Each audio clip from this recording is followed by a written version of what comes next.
Alien বলতে normally আমরা যেটা বুঝি সেটা হচ্ছে যে পৃথিবীর বাইরে থাকে এমন কোনো প্রাণ। প্রাণ, ওকে। ওকে, নাইস। তারপর আর কেউ কিছু বলবেন, কিছু অ্যাড করবেন?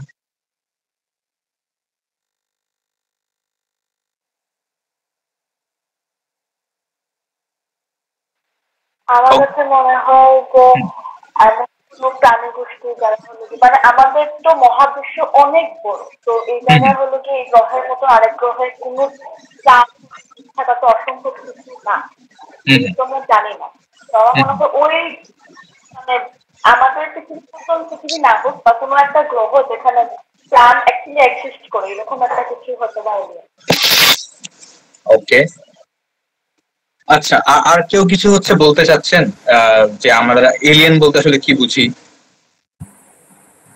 ভাইয়া আমরা ওই যে মানে আমাদের পৃথিবীর বাইরে আর কিছু প্রাণী টাইপ মনে করি, আর আমার মনে হয় যে ওদের থট প্রসেসটাকেও আমরা ভাবে আমাদের থট প্রসেসের মতোই। যেমন আমরা যেমন দুর্বলদের উপর আক্রমণ করি, তো আমরা মনে হয় ভাবি যে এলিয়েনরা মনে হয় আমাদের থেকে বেশি শক্তিশালী হলে মনে হয় আক্রমণ করবে, মানে থট প্রসেস। আচ্ছা আচ্ছা, হ্যাঁ, এরকম বিষয়টা। হ্যাঁ, অনেকের এই দিক দিয়ে একটা একটা জিনিস চলে আসছে, সেটা হচ্ছে যে আমাদের এই পৃথিবীর বাইরে অন্য কোনো জায়গায় যদি কোনো প্রাণ থাকে, তাহলে আমরা সেটাকে এলিয়েন লাইফ বলতে পারি। যেমন আহ, আমি যখন এলিয়েন নিয়ে প্রথম ঘাটাঘাটি শুরু করছিলাম 2020 সালে, হ্যাঁ 2020 সালে ঘাটাঘাটি শুরু করছিলাম, তো তখন ন্যাচার একটা পেপার পাবলিশ হয়েছিল। সেই রিসার্চ পেপারটাতে বলতেছিল যে আমাদের যে শুক্র গ্রহ আছে, শুক্র গ্রহের মানে শুক্র গ্রহের মধ্যে এলিয়েন খুঁজে পাওয়া গেছে। এলিয়েন মানে এলিয়েন অস্তিত্ব আছে। কিভাবে তারা বুঝছে? যে মানে তাদের যে বায়ুমণ্ডল, শুক্র গ্রহের যে বায়ুমণ্ডল, সেই বায়ুমণ্ডলে আমরা দেখতে পাইছি যে ফসফিন নামে এক ধরনের গ্যাস নিঃসরণ হচ্ছে। এখন পৃথিবীতে ফসফিন নামক যে গ্যাসটা, সেই গ্যাসটা নিঃসরণ করতে পারে শুধুমাত্র যারা জৈব আমাদের যে লাইফ ফর্ম আছে তারা। তো শুক্র গ্রহে তো অবশ্যই, তাইলে অবশ্যই যেহেতু ফসফিন পাওয়া গেছে, তো অবশ্যই কোনো না কোনো একটা লাইফ ফর্ম সেখানে আছে, তাই না? তো এইটা কিন্তু পরবর্তীতে আসলে দেখা গেল যে না, তারা তারা যে ডেটা নিয়ে কাজ করতেছিলেন সেই ডেটাটাতে একটু সমস্যা আছে।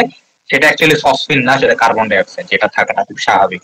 সো আমরা জাস্ট ক্লোজ চলে গেছিলাম যে শুক্র গ্রহে আমরা হয়তো এলিয়েন খুঁজে পেয়ে গেছি, কিন্তু আসলে না, পরবর্তীতে দেখা গেল সেটা এলিয়েন না। এখন এখান থেকে কেউ একজন হয়তো হ্যান্ড রেজ করছেন। আহ, আমার এখান থেকে দেখা যাচ্ছে না, একটু কাইন্ডলি আনমিউট করে বলতে পারেন হ্যান্ড রেজ করে থাকলে।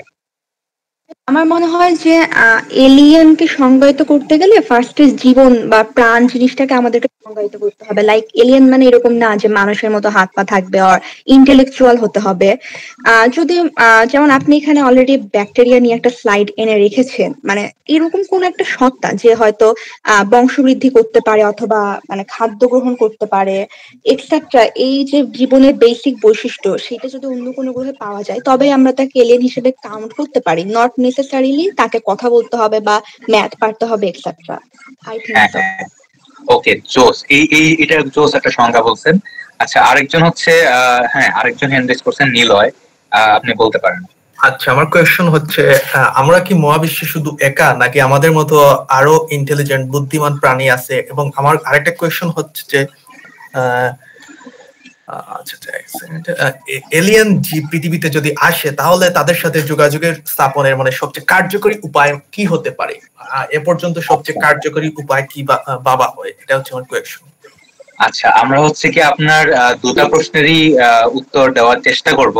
এর মধ্যে প্রথম প্রশ্নটার উত্তরটাই আসলে আমরা খুঁজতেছি আমাদের পুরা আজকের ডিসকাশনে, যে এলিয়েন আমরা কি মহাবিশ্বে একা কিনা, এটাই খুঁজতেছি আজকে। ওইটাই নিয়ে শুরু থেকে কথা বলতেছিলাম। এন্ড সেকেন্ড যে কোশ্চেনটা, ওইটা আমরা লাস্টে আসার চেষ্টা করবো, যে এলিয়েন যদি থেকে থাকে তাহলে আমরা সেটা কিভাবে কথাবার্তা বলবো। ওমার হ্যান্ড রেজ করছেন।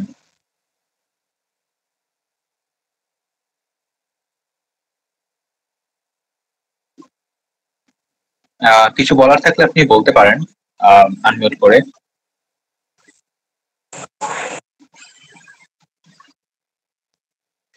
আচ্ছা, হ্যাঁ, আমরা গিয়ে ওই যে যেটা একটু আগে যে সংজ্ঞাটা মানে দিলেন, সেই সংজ্ঞাটা অনুযায়ী যে কথাটা বলতেছেন, খুবই সুন্দর একটা সংজ্ঞা বলছেন।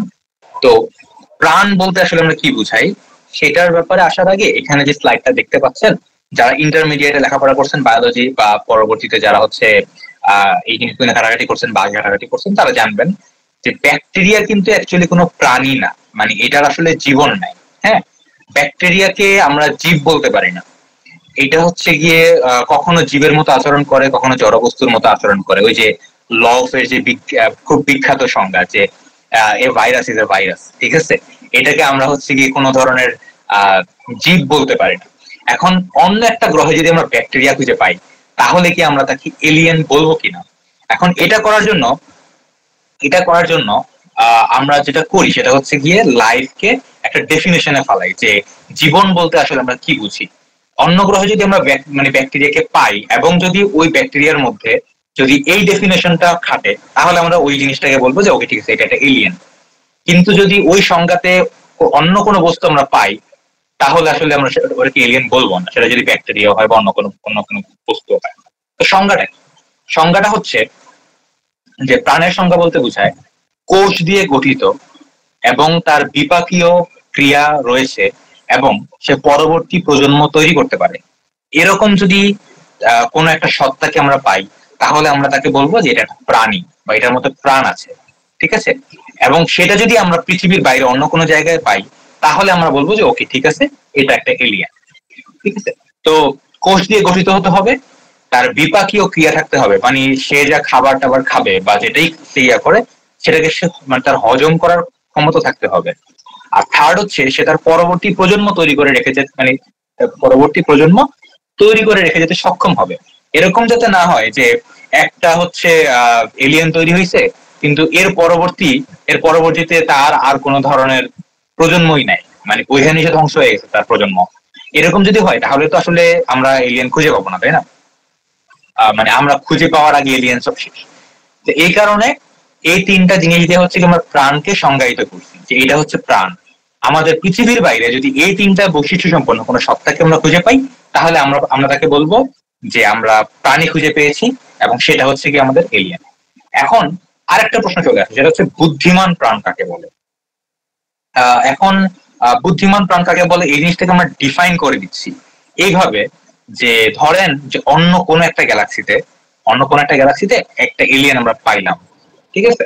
এখন সেই এলিয়েনটাকে আমরা বুদ্ধিমান তখনই বলবো যদি সে রেডিও সিগন্যালের মাধ্যমে পৃথিবীতে একটা মেসেজ পাঠাতে পারে এবং পৃথিবী থেকে পাঠানো মেসেজ সে গ্রহণ করে সে হচ্ছে আপনার কি করতে পারে, সে হচ্ছে রিসিভ করে আমাদের কথা শুনতে পারে, মানে কমিউনিকেট করতে পারে আমাদের সাথে সোজা কথা, যেটা রেডিও সিগন্যালের মাধ্যমে। যদি এটা পারে তাহলে আমরা তাকে বলবো বুদ্ধিমান প্রাণী।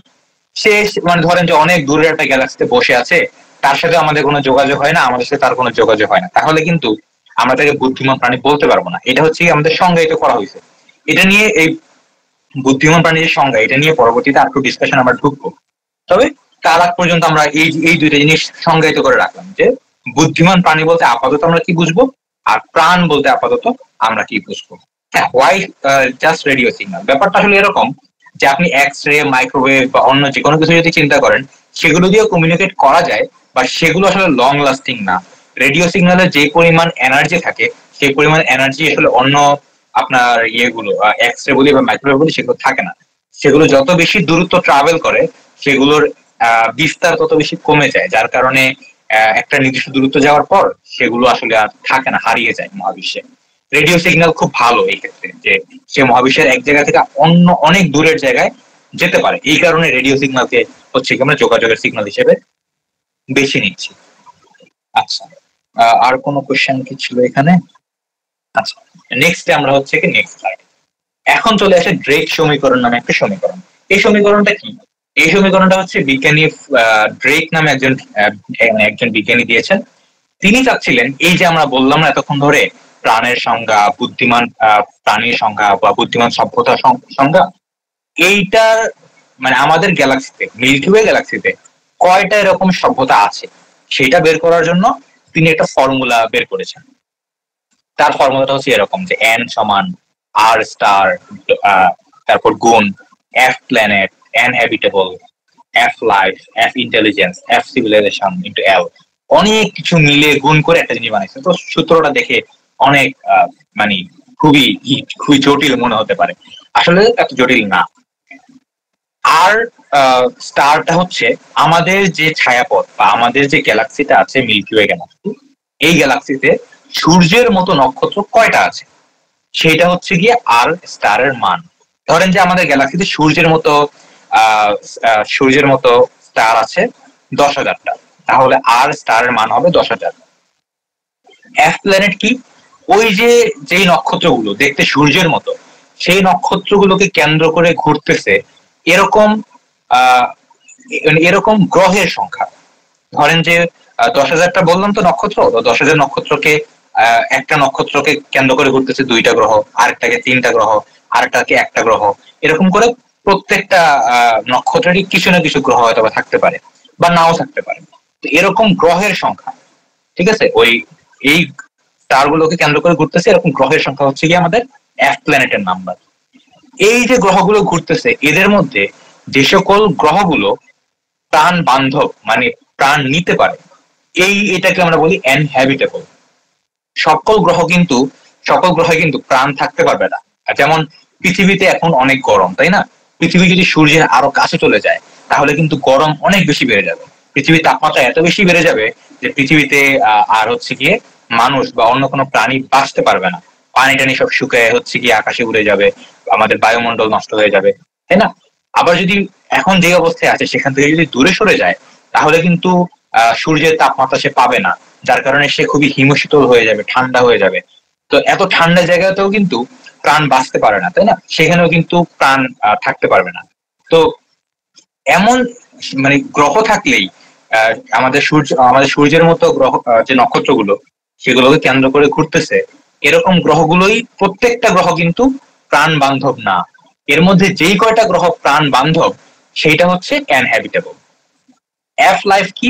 এফ লাইফ হচ্ছে এই যে সকল গ্রহগুলো প্রাণ বান্ধব তার মধ্যে কয়টাতে প্রাণের উদ্ভব হওয়া সম্ভব, মানে পানি আছে বা অন্যান্য যে লাইফের জন্য যে প্রয়োজনীয় বিষয়গুলো সেই জিনিসগুলো আছে, যেমন অক্সিজেন আছে বা এই সকল জিনিসগুলো আছে, এই প্রাণ বান্ধব যে সংখ্যাটা সেটা হচ্ছে কি আমাদের এফ লাইফ। এরপর আসে হচ্ছে কি এফ ইন্টেলিজেন্স। এফ ইন্টেলিজেন্স মানে হচ্ছে বুদ্ধিমান সভ্যতা উদ্ভব হতে পারে এরকম গ্রহের সংখ্যা।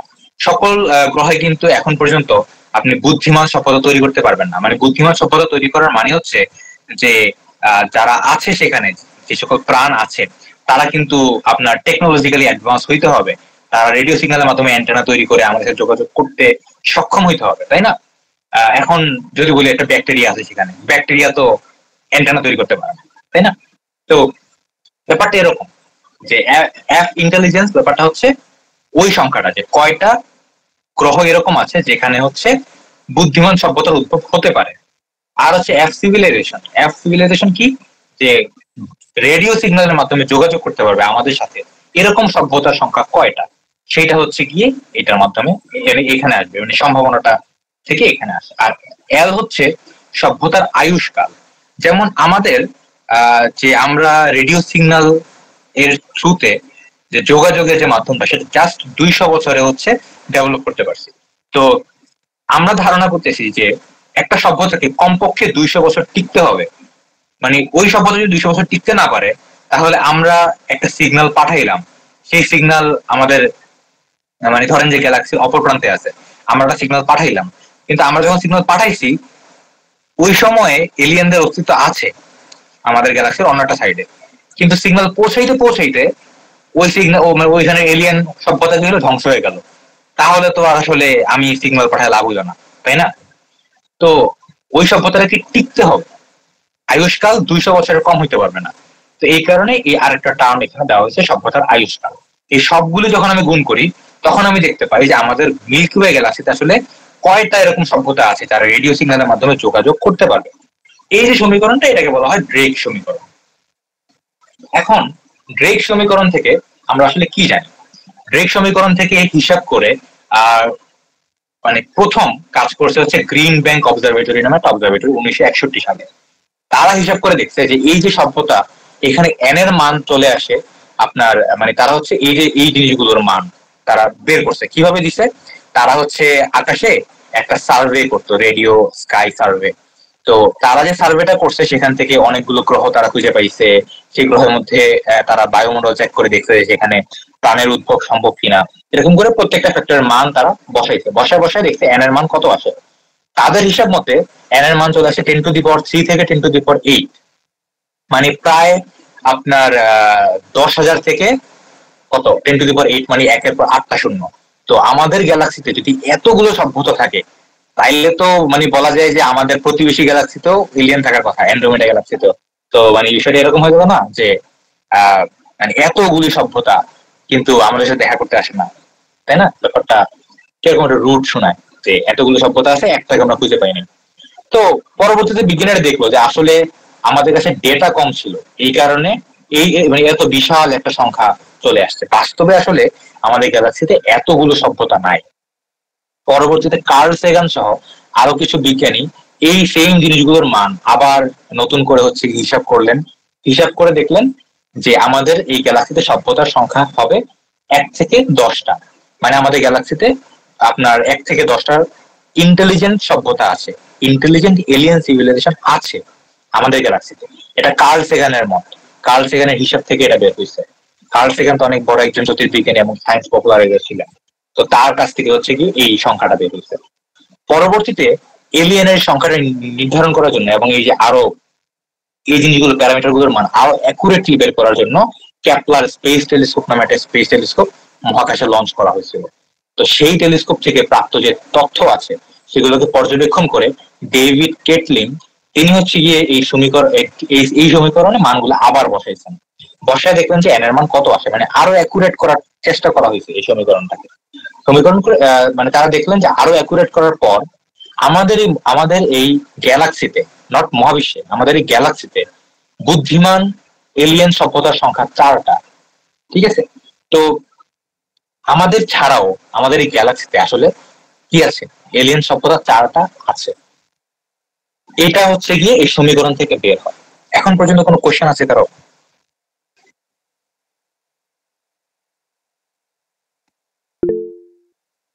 হ্যাঁ, আপনি হচ্ছে গিয়ে হ্যাঁ বলতে পারেন। শাহজাহান মাহমুদ, আপনি বলতে পারেন। ভাই আজকে কি ফার্মি প্যারাডক্স নিয়ে কোনো কথা হবে? ফার্মি প্যারাডক্স নিয়ে একটু পরেই কথা হবে, জাস্ট নেক্সট স্লাইডে আমরা ফার্মি প্যারাডক্স আনছি। ওকে ওকে ওকে, হ্যাঁ, তাসনিয়া রহমান মাহি, আপনি বলতে পারেন। আচ্ছা, আমি ওই আগের ব্যাকটেরিয়া স্লাইডে বলতে যাচ্ছিলাম, স্কিপ হয়ে গিয়েছে। সেটা হচ্ছে আমি কোন একটা আর্টিকেল বলুন বা ভিডিওতে দেখেছিলাম এরকম যে আইএসএস বা ইন্টারন্যাশনাল স্পেস স্টেশনে ব্যাকটেরিয়া নাকি লাইক পাওয়া গিয়েছিল এন্ড তারা মিউটেডও হয়েছে এন্ড তাদের যে রিপ্রোডাকশন রেট সেটাও নাকি বেড়ে গিয়েছিল এটসেট্রা এটসেট্রা, কোনো একটা ইউটিউব ভিডিওতে দেখেছিলাম। তো এটা নিয়ে ডিটেলস আপনার থেকে আর কি জানতে চাচ্ছি। আচ্ছা, আইএসএস এ তো হচ্ছে আপনার ব্যাকটেরিয়া পাওয়াটা স্বাভাবিক, কারণ সেখানে তো মানুষ থাকে, তো তাদের সাথে চলে যাওয়াটা স্বাভাবিক। আর হচ্ছে হ্যাঁ, মহাকাশে ব্যাকটেরিয়ার প্রজনন বৃদ্ধি পেতে পারে, কারণ সেখানে যদি ব্যাকটেরিয়া দেখে যে সেখানে তার এনভায়রনমেন্ট ওরকম আছে, কালচার করার সম্ভাবনা সে পাচ্ছে, তাহলে তো সে অবশ্যই তার গ্রোথ পৃথিবী থেকে বেশি হবেই। কারণ পৃথিবীতে তো তাপমাত্রা আছে ভালোই, মহাকাশের তাপমাত্রাটা তো এরকম না, তাই না? মহাকাশ তো পৃথিবী থেকে অনেক ঠান্ডা একটা জায়গা। আর হচ্ছে সেখানে যদি সে কালচার পায় আইএসএস এর ভিতরে, সেটা তো বেশ সেখানে হতে পারে। আমি জানি না, যে এটা নিয়ে আমার পড়ালেখা হয় নাই। তো আপনি যদি রেফারেন্সটা দেন পরবর্তীতে হয়তো আমরা ঘাটাঘাটি করে এটা দেখতে পারি। আমরা রেকর্ড করার চেষ্টা করতেছি এটা, তো যদি হচ্ছে সম্ভব হয়, যদি সাউন্ড কোয়ালিটি থেকে শুরু করে প্রত্যেকটা জিনিস ঠিকঠাক থাকে, তাহলে আমরা আপনাদেরকে প্রোভাইড করবো আমাদের ইউটিউব চ্যানেলে।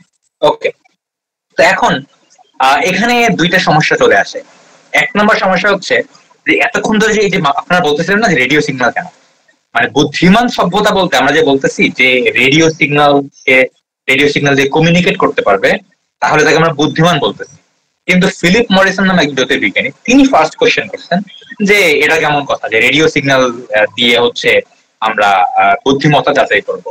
ডলফিন তো একটা বেশ বুদ্ধিমান প্রাণী, কিন্তু সে তো অ্যান্টেনা বানায়নি, ঠিক আছে? সে তো হচ্ছে অ্যান্টেনা বানায়নি। সো আমি কি ডলফিনকে বুদ্ধিমান প্রাণী বলবো না? অন্য কোনো একটা গ্রহে যদি হচ্ছে গিয়ে ডলফিন থেকে থাকে, তারা তো রেডিও সিগন্যাল পাঠাইতে পারবে না, কারণ তাদের কাছে তো ওই ইয়ে নাই, কি বলে, ওই রেডিও সিগন্যাল বানানোর জন্য জিনিসপত্র নাই, তাদের তো হাতই নাই যে তারা একটা অ্যান্টেনা বানাবে, তাই না? তো তাহলে কি আমি বলবো না যে অন্য একটা গ্রহে ডলফিন আছে কিন্তু সেখানে বুদ্ধিমান সভ্যতা নাই? তিনি ফার্স্ট এই কোশ্চেনটা করছেন, এবং এখানে খুব ইম্পর্টেন্ট একটা কোশ্চেন চলে আসে যে অন্য কোনো একটা গ্রহে যদি মানুষ না থাকে, যেমন মানুষ কেন এত টেকনোলজিক্যালি অ্যাডভান্স হইতে পারছে? তো এটার ইয়েটা হচ্ছে, রিজনটা হচ্ছে যে আমাদের, আপনারা যদি খেয়াল করে থাকেন, প্রাইমেটস যারা আছে তাদের হাতের মধ্যে থাম্ব আছে, বা আমাদের যারা মানে এটাকে বুড়ো আঙ্গুল বলে না, বুড়ো আঙ্গুল আছে। তো বুড়ো আঙ্গুল বা থাম্ব থাকার কারণে যেটা হয় সেটা হচ্ছে আমরা যে কোনো একটা বস্তুকে শক্ত করে ধরতে পারি, ঠিক আছে? অন্য আঙ্গুলগুলো দিয়ে কিন্তু আপনি কোনো একটা বস্তুকে ঠিকঠাক ভাবে ধরতে পারবেন না যদি আপনার বুড়ো আঙ্গুল না থাকে। বুড়ো আঙ্গুল থাকার কারণে, থাম্ব থাকার কারণে আপনি কোনো একটা বস্তুকে খুব ভালো করে ধরতে পারেন। এখন এই কারণে প্রাইমেটসরা অন্যান্য যে কোনো স্পিসিস থেকে খুব ডেভেলপ। সেটা হচ্ছে গিয়ে এখন বুদ্ধিমত্তা যে ডেভেলপ ব্যাপারটা এরকম না। যেমন বানর কিন্তু ডলফিন থেকে বুদ্ধিমত্তা ডেভেলপ না, কিন্তু বানর অনেক কাজ করতে পারে। যেমন খুব সাম্প্রতিক সময় একটা ঘটনা ঘটছে, সেটা হচ্ছে গিয়ে বানররা হচ্ছে গিয়ে আগুন ধরানোর চেষ্টা করতেছে, মানে পাথর ঘষে ঘষে। তো এইটা তো বেশ ইন্টারেস্টিং একটা ব্যাপার যে বানররা আগুন ধরানোর চেষ্টা করতেছে। তো এইটা কেন? কারণ তাদের ওই বুড়ো আঙ্গুল আছে, তারা হচ্ছে জিনিসপত্র নিয়ে কাজ করতে পারে। অন্য কোনো প্রাণী কিন্তু দেখবে যারা, একটা ডলফিন কিন্তু আগুন ধরাতে পারে না, বা একটা ডলফিন কিন্তু একটা পাথর এক জায়গা থেকে আরেক জায়গায় ধরে ধরে নিয়ে, বা একটা মানে তার বাচ্চাকে হাত দিয়ে ধরে ধরে খাওয়াচ্ছে, এরকম কিন্তু পসিবল না, ঠিক আছে? কিন্তু তারা কিন্তু বুদ্ধিমান প্রাণী। এখন অন্য একটা গ্রহে ধরেন যে এরকম ডলফিন আছে, কিন্তু তার ওই থাম্ব না থাকার কারণে সে রেডিও টেলিস্কোপ তৈরি করতে পারে নাই, বা হচ্ছে অ্যান্টেনা তৈরি করতে পারে নাই, যার কারণে আমাদের যোগাযোগ করতে পারে না। তাহলে কি আমি ধরে নিব যে সেখানে এলিয়েন নাই? এটা তো একটা অযৌক্তিক ব্যাপার চলে আসে, তাই না? তো এই জিনিসটা কিভাবে সলভ করা যায় সেটা আমরা দেখবো কিছুক্ষণ পর। আর একই সাথে, আচ্ছা হ্যাঁ, এই জিনিসটা নিয়ে এখন কথা বলি। ডলফিন ইন্টেলিজেন্ট রিজনটা হচ্ছে ডলফিনের ইমোশনস কাজ করে, এটা একটা ব্যাপার। এছাড়া হচ্ছে ডলফিনের আরো কিছু ব্যাপার আছে, যে সে হচ্ছে গিয়ে সময়ানুবর্তী। এছাড়া ডলফিন এর প্রজননের পর সে হচ্ছে প্রজনন না, তার বাচ্চা হওয়ার পর সে তার বাচ্চাকে যতটা কেয়ার করে, অধিকাংশই স্পিসিস অতটা কেয়ার করতে পারে না। এছাড়াও অনেক ব্যাপার আছে। তারপর তার ব্রেইনের যে আকার আকৃতি এবং তার ব্রেইনের যে গঠন, সেটা বেশ উচ্চ পর্যায়ের। এই কারণে হচ্ছে গিয়ে ডলফিনকে বুদ্ধিমান প্রাণী বলা হয়। ওকে, সো এখন যে বলতেছিলাম না যে তাহলে তো ওই যে রেডিও সিগন্যালের মাধ্যমে যোগাযোগ আমরা করতেছি, এটাকে বুদ্ধিমত্তার ধরা, এই জিনিসটা উচিত না, ঠিক আছে? আর এই জিনিসটা অনেকটা সাবজেক্টিভ। ড্রেকের যে ইকুয়েশন, সেটা অনেকটা সাবজেক্টিভ, কারণ বুদ্ধিমান আমি কাকে বলবো আর কাকে বলবো না, সেই জিনিসটা আসলে মানে ব্যক্তি টু ব্যক্তি নির্ভর করে, সাবজেক্টিভ একটা বিষয়। এই জিনিসটাকে অবজেক্টিভ করতে হবে, যে না, এমন কোনো জিনিস আনা যাবে না যে জিনিস সাবজেক্টিভ বা ভ্যারি করে। আমার কাছে বুদ্ধিমত্তার সংজ্ঞা যেটা, আরেকজনের কাছে বুদ্ধিমত্তার সংজ্ঞা সেটা নাও হতে পারে, তাই না? অস্বাভাবিক। এখন এই জিনিসটা থেকে সমাধানের জন্যই সারা সেগার নামে একজন জ্যোতির্বিজ্ঞানী আছেন, তিনি আরেকটা নতুন সমীকরণ দিয়েছেন, যেটাকে হচ্ছে ড্রেক ইকুয়েশনের থেকে আরেকটু মডিফাইড ডেভেলপ সমীকরণ বলা হয়। তিনি বলছেন যে এই যে রেডিও সিগন্যালের মাধ্যমে যে আমরা যোগাযোগ করার জন্য যে খুঁজতেছি, এটা আসলে একটা সাবজেক্টিভ ব্যাপার, এটা আমরা করবো না। এই জিনিসটা করলে আমরা আসলে জীবনও কোনোদিন খুঁজে পাবো না এলিয়েন। আমাদেরকে যেটা করতে হবে সেটা হচ্ছে অন্য গ্রহে বায়োসিগনেচার গ্যাস খুঁজতে হবে, ঠিক আছে? বায়োসিগনেচার গ্যাস হচ্ছে যে কোনো প্রাণী নিঃসরণ করে। এখন যদি আমি অন্য কোনো একটা গ্রহে বায়োসিগনেচার গ্যাস খুঁজে পাই, তাহলে আমি বুঝে নিব যে ওই গ্রহে কি আছে, এলিয়েন আছে, অন্য কোনো একটা প্রাণ আছে। তাহলেই আমার কাজ হয়ে গেছে। এখানে ওই ইন্টেলিজেন্ট সিভিলাইজেশন হইতে হবে ওরকম কিছু আমাদের দরকার নাই। আমি জাস্ট দেখবো যে সেখানে বায়োসিগনেচার গ্যাস আছে কিনা। তো সারা সেগারের যে সমীকরণটা, সেটা দেখতে কিছুটা এরকম। এখানে দেখতে পাচ্ছেন যে এন সমান হচ্ছে গিয়ে N star, F A, F A Z, F O, F L, F S, অনেক কিছু আছে। এটা কি? এন স্টারটা হচ্ছে যে ধরেন আমরা মহাকাশে একটা টেলিস্কোপ পাঠাইলাম, সেই টেলিস্কোপের কাজ হবে আমাদের আকাশের বিভিন্ন জায়গাতে সে হচ্ছে গিয়ে অবজারভেশন করবে, পর্যবেক্ষণ করে সে হচ্ছে গিয়ে নক্ষত্রের সংখ্যা দেখবে এবং সেখানে কোন ধরনের গ্রহ আছে কিনা সেটা সে খুঁজে বের করবে। এগুলি করার জন্য হচ্ছে পাঠাইছি। তো সেই টেলিস্কোপ যতটা নক্ষত্র ডিটেক্ট করতে পারবে সেই নক্ষত্রের সংখ্যাটা হচ্ছে গিয়ে এন স্টার। ঠিক আছে, এন স্টারটা হচ্ছে যে কয়টা নক্ষত্র সে খুঁজে পাচ্ছে সেইটা। এফ এ কি? এফ এ হচ্ছে যেই নক্ষত্রগুলো সে খুঁজে পাইছে তার মধ্যে কয়টা এরকম নক্ষত্র আছে যেই নক্ষত্রগুলো শান্ত এবং এদের আশেপাশে গ্রহ আছে। এখন শান্ত নক্ষত্র বলতে কি বোঝায়? শান্ত নক্ষত্র বলতে বোঝায় যে সেই সকল নক্ষত্রের যে সোলার রেডিয়েশন সেগুলোর মানটা নর্মাল আছে। মানে যেরকম পৃথিবীর ক্ষেত্রে সূর্য, এর সোলার রেডিয়েশন নর্মাল, মানে খুব বেশি সোলার রেডিয়েশন আসে না, আবার খুব কমও আসে না। খুব কম আসলে কি হবে? খুব কম আসলে হচ্ছে কি আমাদের বায়ুমণ্ডলে মানে আমাদের বায়ুমণ্ডলের নতুন যে ওজোন গ্যাস বা অন্যান্য যে গ্যাসগুলো সেগুলো আর কি তৈরি হবে না। আর যদি অনেক বেশি আসে তাহলে আমাদের বায়ুমণ্ডল টিকতে পারবে না, এটা একটা সমস্যা। তো শান্ত থাকতে হবে, নক্ষত্রগুলোকে শান্ত থাকতে হবে, শান্ত, এবং তার আশেপাশে গ্রহ কয়টা আছে সেই গ্রহের সংখ্যাটা হচ্ছে এফ এ। তারপরে টার্মটা হচ্ছে এর মধ্যে প্রাণবান্ধব কক্ষপথে গ্রহের সংখ্যা।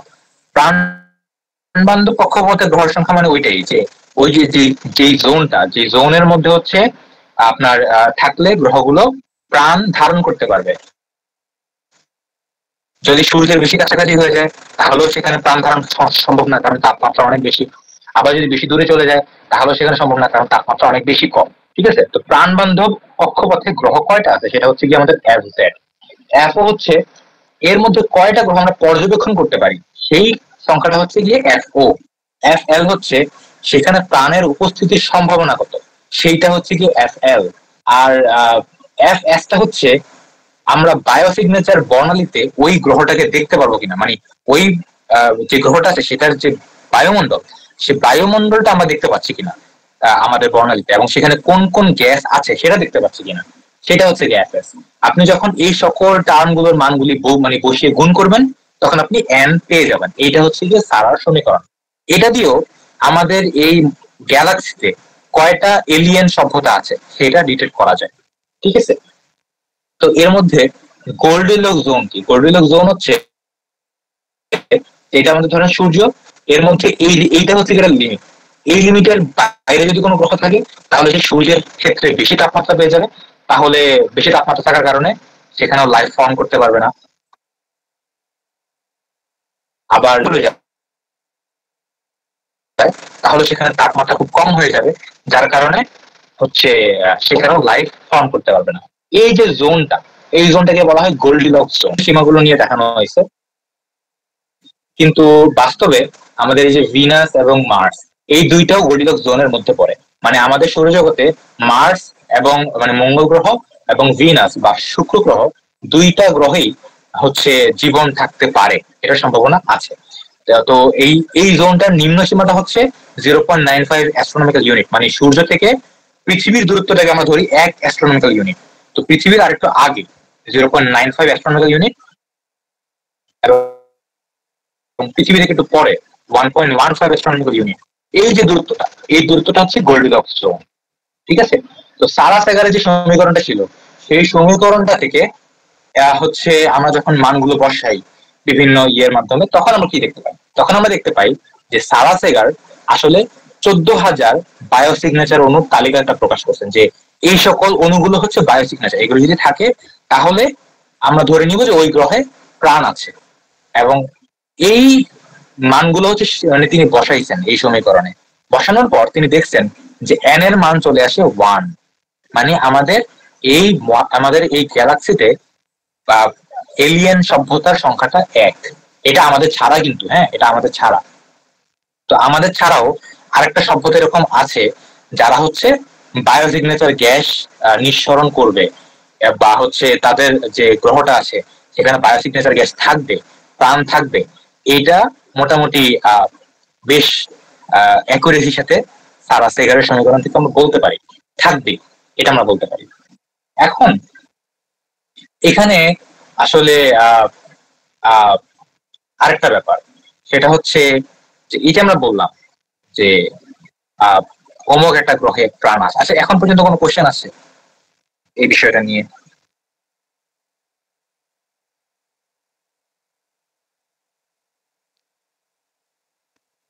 ওকে, কোশ্চেন না থাকলে আমরা আগাই। সেটা হচ্ছে এই যে আমরা বলতেছি না যে প্রাণ আছে, তো কোন একটা গ্রহে প্রাণ আছে এটার জন্য কিন্তু আমাদেরকে ওই গ্রহে যাওয়া লাগে না, ওই গ্রহে যে মাটি খুঁড়ে বের করা লাগে না যে এখানে কোনো মানে কোনো ব্যাকটেরিয়া আছে কিনা, বা মানে সাগরের তলে গিয়ে ডুব দিয়ে দেখা লাগে না যে এখানে কোনো ডলফিন আছে কিনা। আমাদেরকে জাস্ট যেটা করতে হয় সেটা হচ্ছে ওই গ্রহের বায়ুমণ্ডল চেক করতে হয়, আর কিচ্ছু করা লাগে না, জাস্ট বায়ুমণ্ডল চেক করতে হয়। এটা নিয়েই প্রথম কথা বলছে জেমস লাভলক নামে একজন জ্যোতির্বিজ্ঞানী। তিনি কি করছেন, তিনি বলছেন যে প্রাণ আছে কি নেই তা বিষয়ে মাটি খোঁড়ার প্রয়োজন নেই, আমরা বায়ুমণ্ডল চেক করি তা বুঝতে পারি। কিভাবে? আমরা বায়ুমণ্ডলে রাসায়নিক সাম্যাবস্থা বিরাজ করে কিনা সেটা দেখবো। যদি রাসায়নিক সাম্যাবস্থা বিরাজ করে তাহলে আমরা বলবো যে সেখানে প্রাণ নেই। আর যদি রাসায়নিক সাম্যাবস্থা বিরাজ না করে তাহলে আমরা বলবো যে সেখানে প্রাণ আছে। কি ধরনের? ধরেন যে আমরা মঙ্গল গ্রহে প্রাণ আছে কি নাই সেটা দেখতে চাই। তো সেটা দেখার জন্য আমরা কি করবো? মঙ্গল গ্রহের বায়ুমণ্ডল চেক করবো। বায়ুমণ্ডল আমরা দেখবো যে অক্সিজেনের পরিমাণটা কত। আমরা যদি দেখি যে অক্সিজেনের পরিমাণটা হচ্ছে গিয়ে 0, তাহলে আমরা বলবো ওকে ঠিক আছে, বা 0-র কাছাকাছি। যদি এরকম দেখি তাহলে আমরা বলবো ওকে ঠিক আছে, মঙ্গল গ্রহের প্রাণ। কিন্তু আমরা যদি দেখি যে অক্সিজেনের পরিমাণ 20%, তাহলে আমরা বলবো যে এই গ্রহে প্রাণ আছে। কেন? কারণ অক্সিজেন আসলে একা থাকতে পারে না। অক্সিজেন কখনো একা থাকতে পারে না।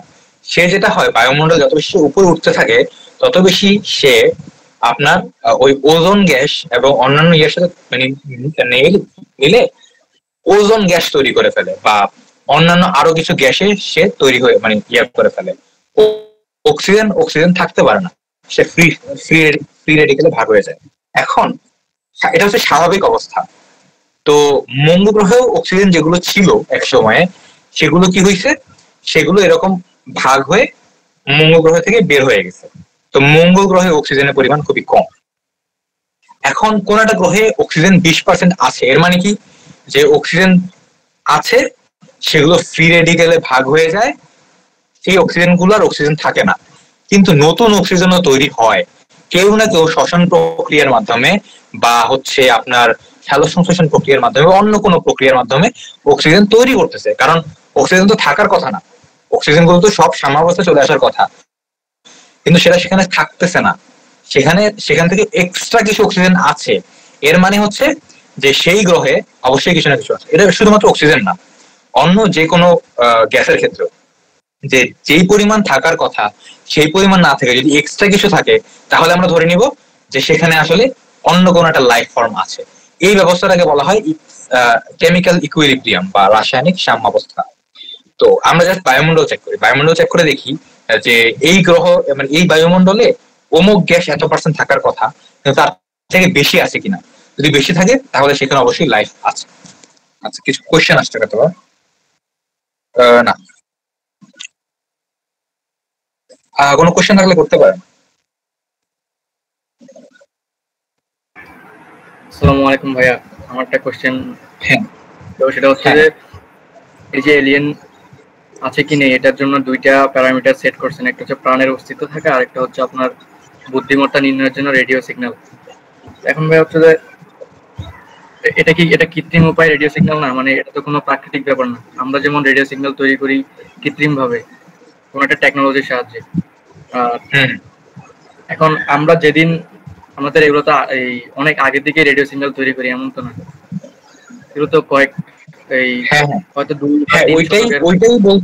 ওইটাই বলতেছিলাম যে আমাদের ড্রেক ইকুয়েশনের এটা হচ্ছে কি একটা সমস্যা ছিল যে আমরা বুদ্ধিমত্তাকে রেডিও সিগন্যালের ভিত্তিতে সংজ্ঞায়িত করতেছি, কিন্তু পরবর্তীতে এসে এটাই ফিলিপ মরিসন বললো যে না, এটাকে আমরা এইভাবে সংজ্ঞায়িত করতে পারি না, কারণ ডলফিনও বুদ্ধিমান প্রাণী কিন্তু সেই রেডিও অ্যান্টেনা বানাতে পারে না।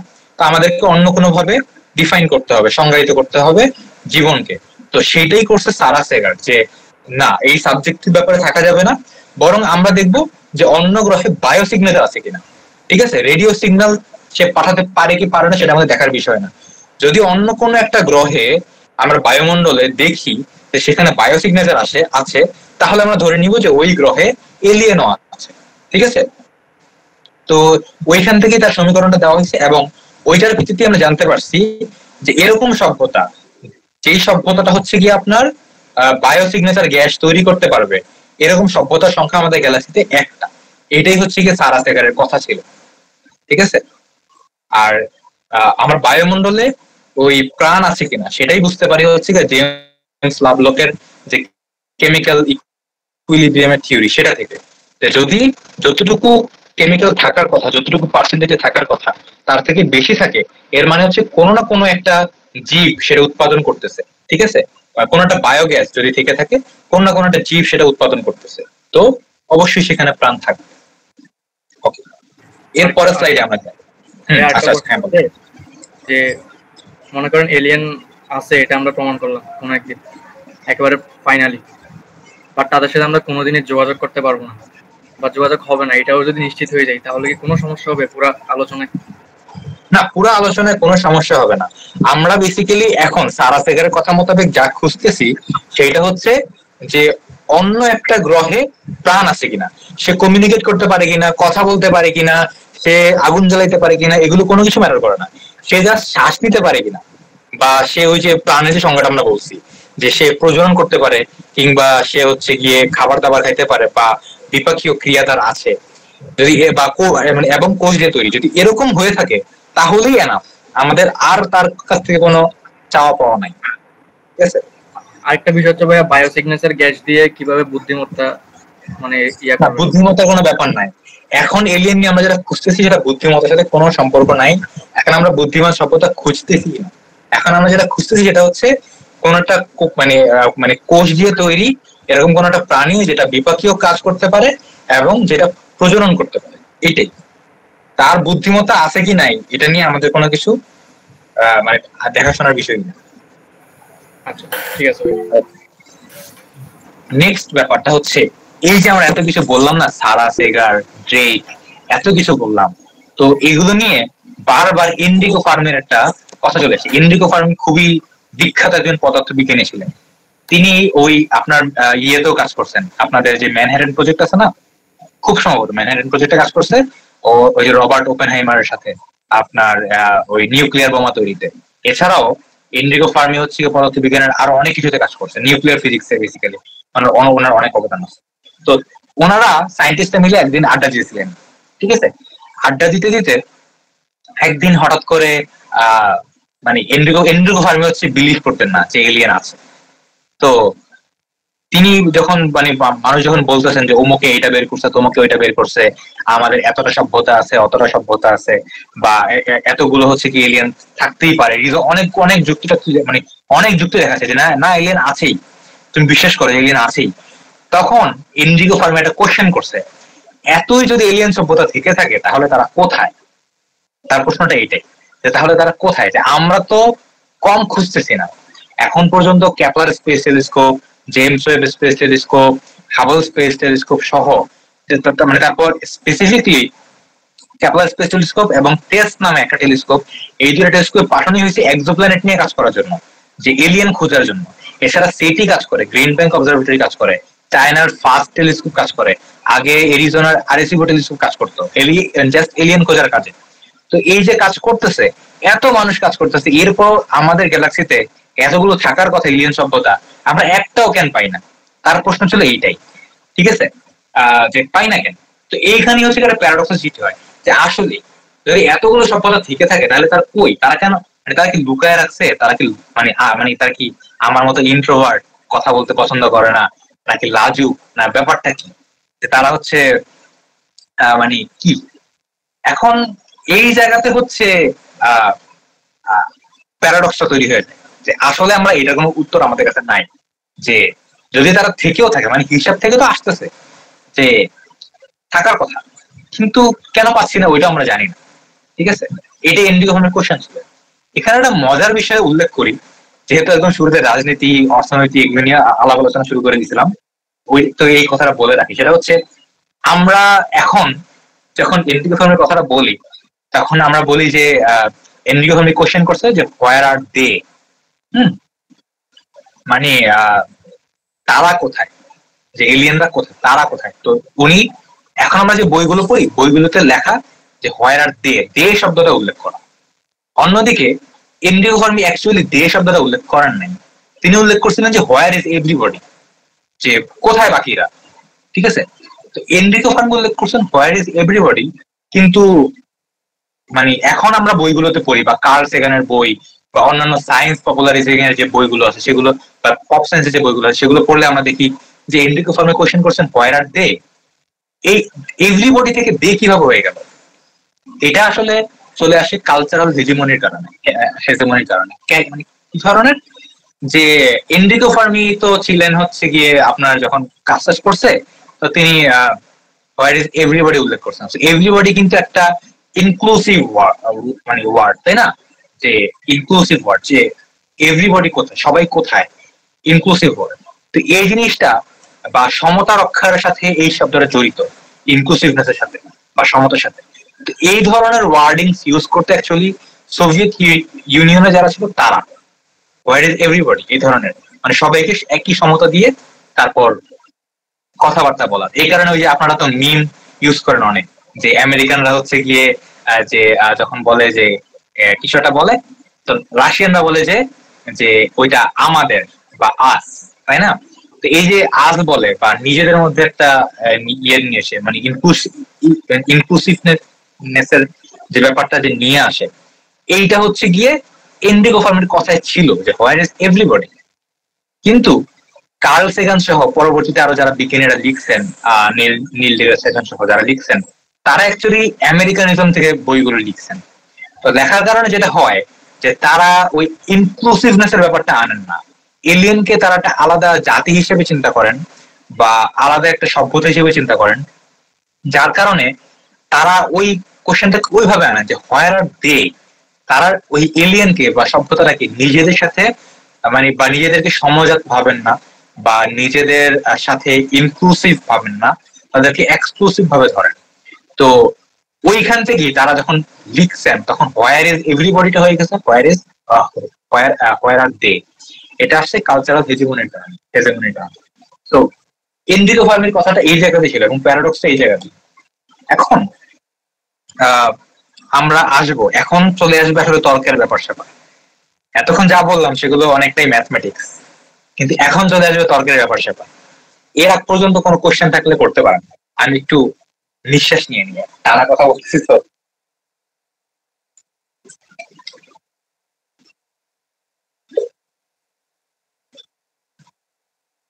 হ্যাঁ, কালচারাল হেজিমনি আপনার সায়েন্সে থাকবে, রাজনীতি সায়েন্সে থাকবে, আপনি একটাকে আরেকটা থেকে কখনোই বাদ দিতে পারবেন না। আপনি যত হায়ার লেভেলের সায়েন্স নিয়ে কাজ করবেন তখন আপনি দেখবেন যে আপনার ফান্ডিং রিসার্চে আটকে গেছে। রিজনটা হচ্ছে যে এই জিনিস নিয়ে এখন রিসার্চ করা যাবে না, এটা পলিটিক্যাল আইডিওলজির সাথে যায় না, এটা দেশের সংস্কৃতির সাথে যায় না, এটা অমুক কারণে যায় না, তমুক কারণে যায় না।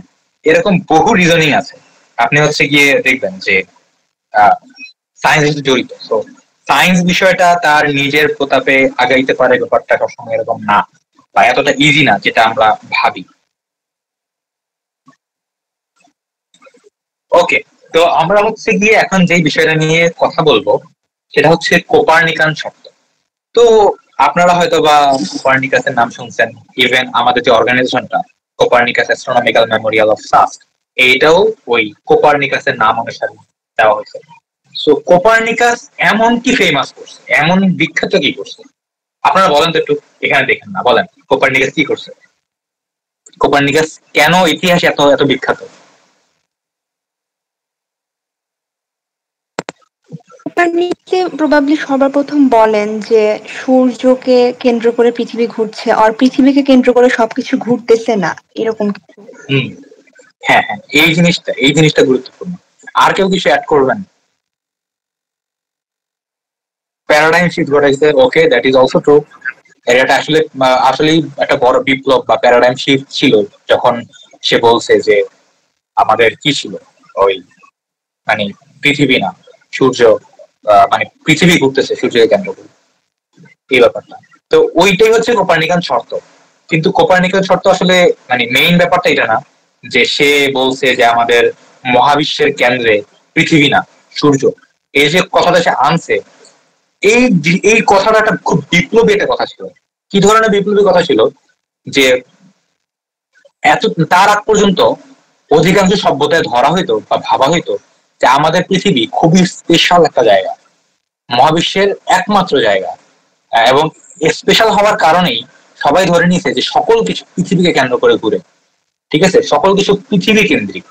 সেই স্পেশালিটি জায়গাটা থেকে পৃথিবীকে টেনে নামায় ফেলছে কোপার্নিকাস, যে না, পৃথিবীকে কেন্দ্র করে সবকিছু ঘুরে না, সূর্যকে কেন্দ্র করে ঘুরে। এই যে ব্যাপারটা বলছে যে না, পৃথিবী এত স্পেশাল না যখন তোমরা বলো, এই যে জায়গাটা থেকে নামায় ফেলতে পারছে একটা পুরো সমাজকে হচ্ছে বৃদ্ধাঙ্গুলি দেখায়, এইটার কারণে কোপার্নিকাস ফেমাস ছিল, এবং এইটার কারণে কোপার্নিকাসকে হচ্ছে গিয়ে এত শ্রদ্ধা করা হয় এখন।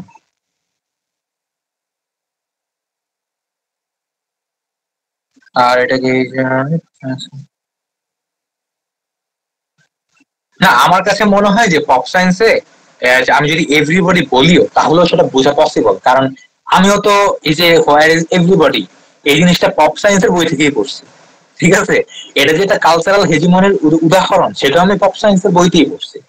তারপর এই যে ডিফারেন্সটা হয়েছে সেটা পপ সায়েন্সের বইতেই আমি পাইছি। তো এমন না যে পপ সায়েন্সের বইতে আনলে এই জিনিসটা মানুষ বুঝবে না, বুঝবে, বাট কথা হয়েছে যে তারা আনেন নাই। এই জিনিসটা আপনি বিশ্বাস করেন বা আর নাই করেন, এই জিনিসগুলো আপনি যদি হচ্ছে গিয়ে আপনার পলিটিক্যাল অ্যাওয়ারনেস থাকে, আপনি ভালোই বুঝবেন যে কালচারাল হেজেমনি এই জিনিসগুলো ইফেক্ট কিভাবে ফেলে, বা কালচারাল বিষয়গুলো কিভাবে ইফেক্ট ফেলতে পারে একজনের লেখার উপরে বা একজনের চিন্তাধারার উপরে।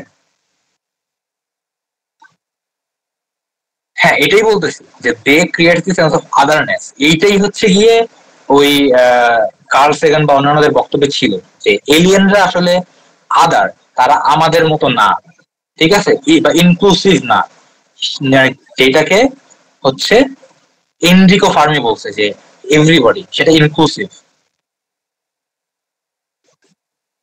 ওকে, তো কোপার্নিকাস কি করছে, সে টেনে পৃথিবীকে নামায় নিছে তার স্পেশাল যে জায়গাটা ছিল সেখান থেকে। এটাই হচ্ছে তার বিপ্লবী জায়গাটা ছিল। এখন একটা গ্যাঞ্জাম বাইরে গেছে। গ্যাঞ্জামটা কি? গ্যাঞ্জামটা হচ্ছে, আচ্ছা, এর আগে আরেকটা ব্যাপার বলে নিই যে কোপার্নিকাসের থিওরির মতো আরেকটা ব্যাপার আছে, সেটাকে বলা হয় কসমোলজিক্যাল প্রিন্সিপাল। এটা নিয়ে তারপর আমি জানি না এখানে সীমান্ত আছে কিনা, বাইজিৎ আছে কিনা, ওদেরকে নিয়ে আমরা একটা কাজ করতেছি একটা ব্যাপারে। তো সেখানে কসমোলজিক্যাল প্রিন্সিপাল ইউজ হচ্ছে আমাদের। তো কসমোলজিক্যাল প্রিন্সিপাল কি, সেটা হচ্ছে মহাবিশ্বের কোনো জায়গায় আসলে স্পেশাল না, মহাবিশ্বের কোনো জায়গায় স্পেশাল না, প্রত্যেকটা জায়গা সেম টাইপের স্ট্রাকচারে তৈরি, সেম টাইপের দেখতে, এবং প্রত্যেকটা দিকে আমি যেদিকে তাকাই না কেন সেম সংখ্যক গ্যালাক্সি আছে, মানে স্পেশাল কিছু নাই, মহাবিশ্বের কোনো জায়গাতে স্পেশাল কিছু নাই। এই যে পুরো মহাবিশ্বটাকে আলাদা কোনো মাহাত্ম ধারণ করে না বলে দিছে কসমোলজিক্যাল প্রিন্সিপাল, যদিও এটা একটা অ্যাজাম্পশন, ঠিক আছে, এই যে বলে দিছে, এই ধরনের ধারণা যখন আমরা আনছি এবং এইটার মাধ্যমে আমরা যখন অন্যান্য প্যারামিটার গুলো বের করে দেখছি যে আমাদের অবজারভেশনের সাথে থিওরিটিক্যাল মানে মানগুলো মিলে, তখন আমরা বুঝতে পারছি ওকে, ঠিক আছে, তো আমাদের মহাবিশ্বের আসলেই হয়তো বা স্পেশাল কোনো কিছু নাই, মহাবিশ্বের স্পেশাল আমাদের অবস্থান কোনো স্পেশাল কোনো জায়গা না। কিন্তু এখানে একটা গ্যাঞ্জাম আছে। গ্যাঞ্জামটা কি? গ্যাঞ্জামটাকে বলা হয় রেয়ার আর্থ হাইপোথিসিস। এটা কি? এটা বলে যে আমাদের আর্থ আসলে এই যে কোপার্নিকান শর্ত বা কসমোলজিক্যাল প্রিন্সিপাল যতটা বলছে যে আমাদের পৃথিবী আসলে স্পেশাল কিছু না, আসলে বিষয়টা তো সহজ না। আমাদের পৃথিবী মানে অনেক দিক দিয়ে স্পেশাল। কি ধরনের? যে একটা গ্রহে বায়ুমণ্ডল, মানে সকল গ্রহে কিন্তু বায়ুমণ্ডল নাই, যেরকম মঙ্গল গ্রহে বায়ুমণ্ডল নাই, শুক্র গ্রহে যে বায়ুমণ্ডল আছে সেখানে প্রাণ ধারণ করার মতো কিছু নেই। তো বায়ুমণ্ডল তৈরি হওয়ার জন্য প্লেট টেকটনিক্স করতে হবে। প্লেট টেকটনিক্স কি? আপনার ধরেন যে আমাদের মহাবিশ্বের বিভিন্ন, আমাদের মহাবিশ্ব না, পৃথিবীর যে ভূমিগুলো আছে না, সেগুলো কিন্তু বিভিন্ন প্লেটে মানে ভাঙ্গা। তো যখন এই প্লেট গুলো আবার চলাচল করে, তো যখন একটা প্লেট একটা প্লেটের সাথে চলাচল করতে যে হালকা একটু হচ্ছে ধরেন যে চলতেছিল, হঠাৎ করে হচ্ছে একটু ঠাস করে ছুটে যায় বা একটু বেশি বেগ প্রাপ্ত হয় মানে কোনোভাবে যদি প্লেট গুলো সংঘর্ষে লিপ্ত হয় একটা সাথে আটটা, যেমন এখানে দেখতে পাচ্ছেন এখানে একটা প্লেট, এখানে আটটা প্লেট একটা এদিকে যাচ্ছে, একটা এদিকে যাচ্ছে, মাঝখানে একটা ঘর্ষণ হইলো। যদি এরকম হয় তখন হচ্ছে ভূমিকম্প হয়। তো ভূমিকম্পগুলো আমরা এই কারণে দেখতে পাই, প্লেট টেকটনিক্স এর কারণে। এখন কোন একটা গ্রহ যদি প্লেট টেকটনিক্স না হয়, এর মানে হচ্ছে ওই গ্রহটা মৃত। ঠিক আছে? তো যেই গ্রহে প্লেট টেকটনিক্স ঘটে, অর্থাৎ ভূমিকম্প ঘটে, এর মানে হচ্ছে ওই গ্রহটা এখনো জীবিত। জীবিত মানে এই সেন্সে যে সেখানে এখনো কেন্দ্রে লাভা আছে, লাভা সক্রিয়, লাভা উদ্গীরণ হইতে পারে। এবং লাভা যদি উদ্গীরণ হইতে পারে তাহলে সেখানে হচ্ছে কি আপনার কার্বন কার্বন বিভিন্ন যে ইয়েগুলো আছে বা সিলিকেট চক্র যেগুলো আছে, কার্বন সিলিকেট চক্র, সেগুলো চলে। লাভা যদি তৈরি হয় তাহলে সেখানে কার্বন সিলিকেট চক্র চলে। কার্বন সিলিকেট চক্র যদি চলে তাহলে সেখানে গ্রিন হাউস গ্যাস উৎপন্ন হবে। ঠিক আছে? আর গ্রিন হাউস গ্যাস যদি উৎপন্ন হয় তাহলে সেখানে বায়ুমণ্ডল থাকবে। এখন যেই গ্রহে প্লেট টেকটনিক্স নাই, সেই গ্রহে কার্বন সিলিকেট চক্র কাজ করবে না, সেখানে গ্রিন হাউস গ্যাসও কাজ করবে না, ফলে সেখানে কোনো ধরনের বায়ুমণ্ডল থাকবে না।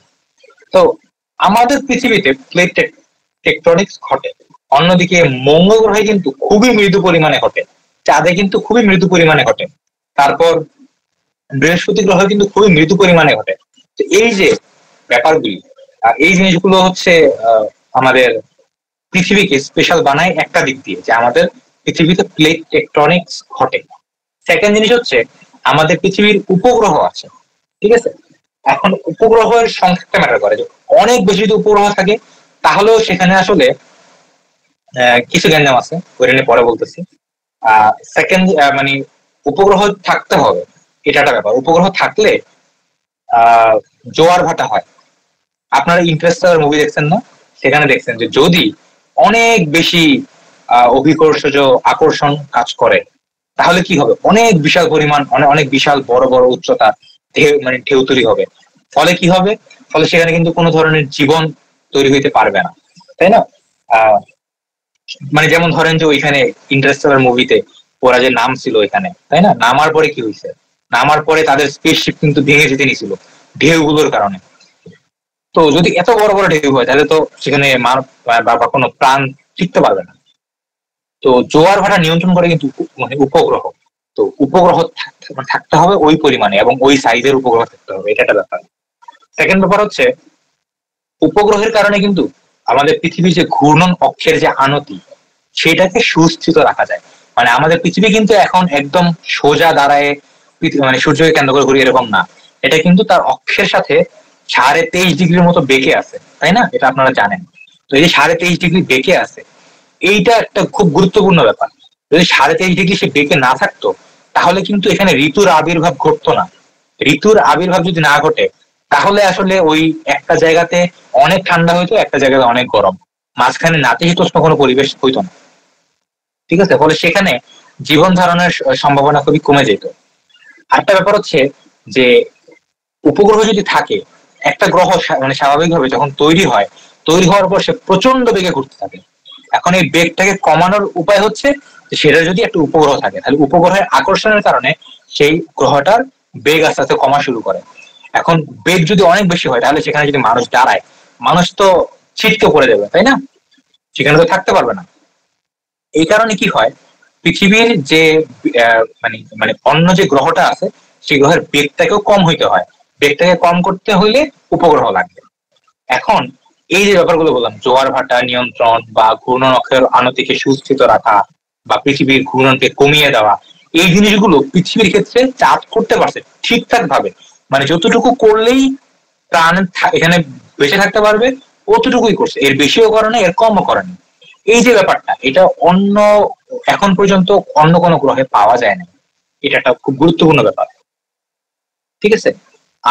যেমন এখানে বললাম ঋতুর আবির্ভাব বা গ্রহের ঘূর্ণন, আমাদের পৃথিবী তো নিজ অক্ষের উপরে ঘুরতেছে, তাই না? নিজ অক্ষে এটা ধরেন যে 0 ডিগ্রি, তো তার নিজ অক্ষের সাথে 23.5 ডিগ্রি বা 23.43 ডিগ্রি করে সে ঘুরে। এখন এটা আসলে কনস্ট্যান্ট না, চাঁদের বিভিন্ন আকর্ষণের কারণে এটা 22.1 ডিগ্রি থেকে 24.5 ডিগ্রির মধ্যে মানে দুলতে থাকে। এটা সবসময় যে 23.43 ডিগ্রি হবে এরকম না, এটা একটা সময় 22.1 ডিগ্রি হয়ে যাবে, কখনো 24.5 ডিগ্রি হয়ে যাবে, এর মাঝামাঝি কোন একটা ডিগ্রিতে এটা ঘুরবে। তো এইভাবে ঘুরে। এখন যেরকম আপনি আকাশের উত্তর দিকে তাকাইলে পোলারিস দেখতে পান, পোলারিস নামে একটা স্টার, যেটা দিয়ে হচ্ছে গিয়ে যারা নাবিক ছিল আগে তারা হচ্ছে উত্তর দিক এই স্টারটা দেখে বের করতো, বা হচ্ছে পোলারিসের বাংলাকে আমি ভুলে গেছি। তো এটা কিন্তু সবসময় উত্তর দিকে থাকবে না, প্রায় 36,000 বছর পর খুব সম্ভবত। তো 36,000 বছরে এরকম একটা চক্র পূর্ণ করে। তো ধরেন যে 18,000 বছর পর পোলারিস আমাদের উত্তর দিকে থাকবে না, তখন ভেগা নামে একটা নক্ষত্র থাকবে, সেটাকে হচ্ছে গিয়ে আমরা উত্তর দিকে দেখতে পাবো। তখন ভেগা দিয়ে হচ্ছে গিয়ে আমাদের যারা নাবিক আছে তার উত্তর দিক রাত্রেবেলা চিহ্নিত করতে পারবে। এখন যদি এই 23.5 ডিগ্রি বাঁকানো না থাকতো তাহলে কিন্তু ঋতুর আবির্ভাব ঘটতো না। ঋতুর আবির্ভাব না ঘটলে কিন্তু সেখানে প্রাণও ঠিকঠাক ভাবে বিস্তার করতে পারতো না। তো এই যে বলতেছি এতক্ষণ ধরে রেয়ার আর্থ হাইপোথিসিসের কথা, এই প্রত্যেকটাই কিন্তু রেয়ার আর্থ হাইপোথিসিস, যে প্লেট টেকটনিক্স আমাদের পৃথিবীতে আছে, ঠিকঠাক ভাবে আছে, অনেক বেশি ভূমিকম্প হয় না, অনেক কম ভূমিকম্প হয় না। আবার হচ্ছে জোয়ার ভাটার যে নিয়ন্ত্রণ বা পৃথিবীর ঘূর্ণনক্ষের যে আনা থেকে সুস্থিত রাখা, ঘূর্ণনকে কমিয়ে দেওয়া, এগুলো ঠিকঠাক ভাবে করা হয়েছে। তারপর ঋতুর আবির্ভাব এটাও ঠিকঠাক ভাবেই করা হয়, মানে একটা রেঞ্জের মধ্যে আছে। এই রেঞ্জের মধ্যে না থাকলে কি হবে, এই রেঞ্জের মধ্যে না থাকলে ঋতুর আবির্ভাব ঠিকঠাক মতো হবে না, ওইটাও ঠিকঠাক ভাবে আছে। তো এগুলো দেখে মনে হচ্ছে যে খুবই রেয়ার বিষয় যে পৃথিবীতে ঘটছে। আরেকটা খুবই রেয়ার বিষয় পৃথিবীতে ঘটছে, সেটা হচ্ছে পৃথিবীতে যে আমরা পানি দেখি, এই পানি কিন্তু পৃথিবীর নিজস্ব পানি না, ঠিক আছে?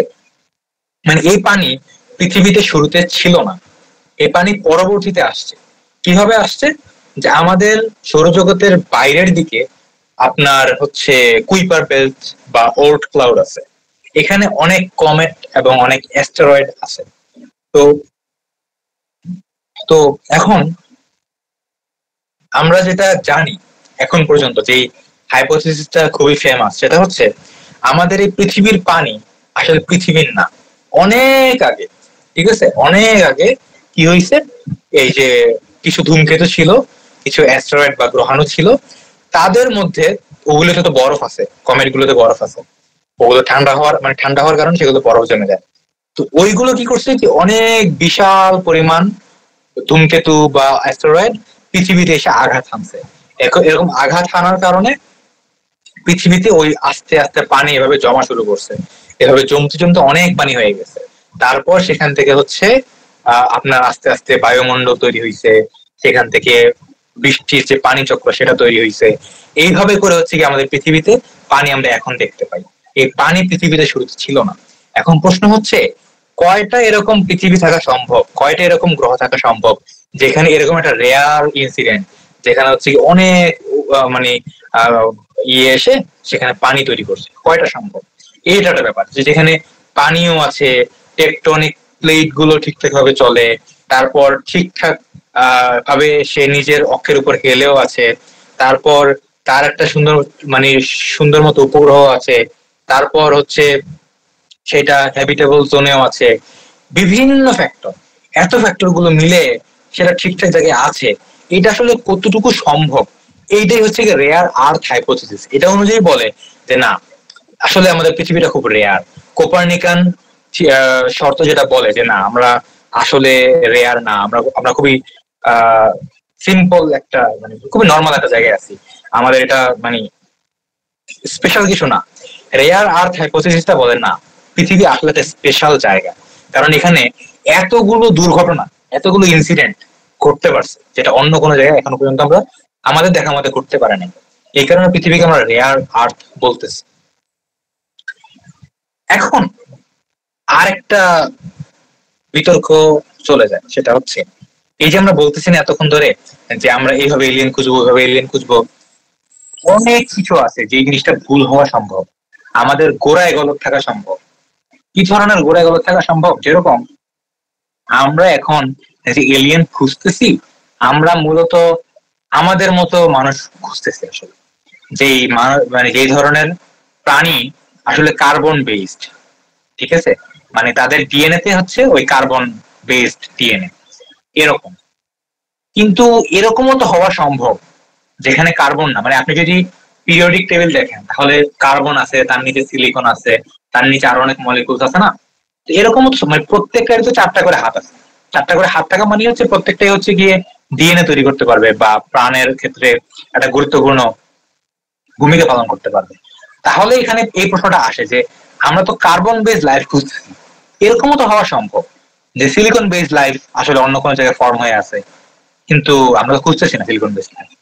এটা একটা সমস্যা, হয়তো খুঁজে পেয়েও যেতে পারতাম, এটা একটা প্রবলেম। যেরকম এখানে আপনারা দেখতে পাচ্ছেন যে দ্য বিগ ব্যাং থিওরি নামে একটা শো আছে, আমি জানি না আপনাদের মধ্যে কয়জন দেখছেন এই শোটা। আমার কাছে, আমি যখন কলেজে ছিলাম তখন দেখছি, খুব জোস লাগছিল আমার কাছে। তো এখানে শেলডন নামে একটা ক্যারেক্টার আছে, সে বসে বসে হচ্ছে কি এরকম মানে তার মানে এরকম জিনিসপত্র করে আর কি, অনেক জোস জোস জিনিসপত্র সে করে। তো শেলডন কুপার করতেছে কি এখানে, যে যদি লাইফ ফর্ম সিলিকন মানে বেসড হইতো তাহলে সেটা ডিএনএ দেখতে কিরকম হতো, সেই ডিএনএটা সেখানে বসে বসে বানাচ্ছে, খুবই জোস। এখন এটা একটা ব্যাপার যে সিলিকন বেসড লাইফ। একটা মুভি ছিল, আমি দেখছিলাম, মুভিটার নামটা আমার এই মুহূর্তে মনে পড়তেছে না, অনেক আগের মুভি।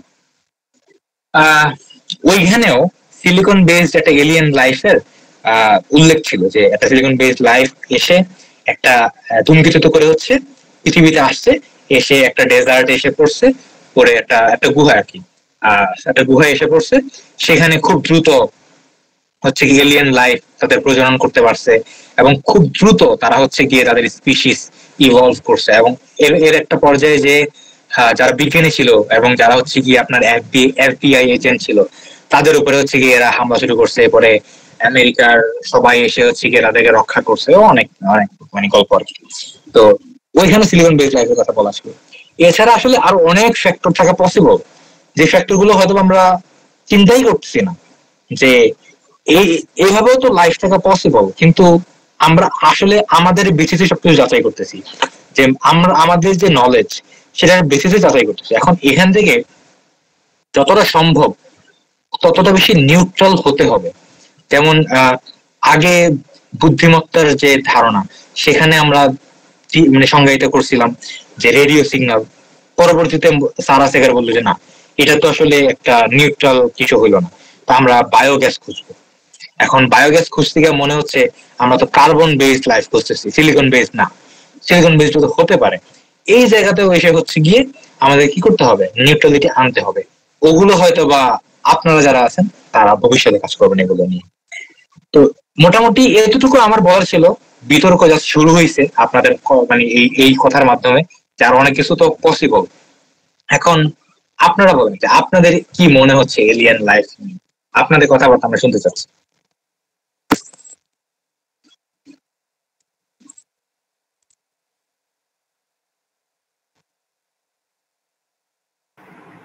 ভাইয়া মহাবিশ্বটা তো বিশাল, এখন আমরা তো এটার খুব অল্প কিছুই জানি। আর যত ধরনের আলোচনা এ পর্যন্ত যারা যারা করছেন তারা সবাই কিন্তু জানা ইনফরমেশন গুলা থেকেই করছেন। অজানা যেগুলো রয়ে গেছে ওগুলা কিন্তু এখানে বিবেচনাই করা হয়নি।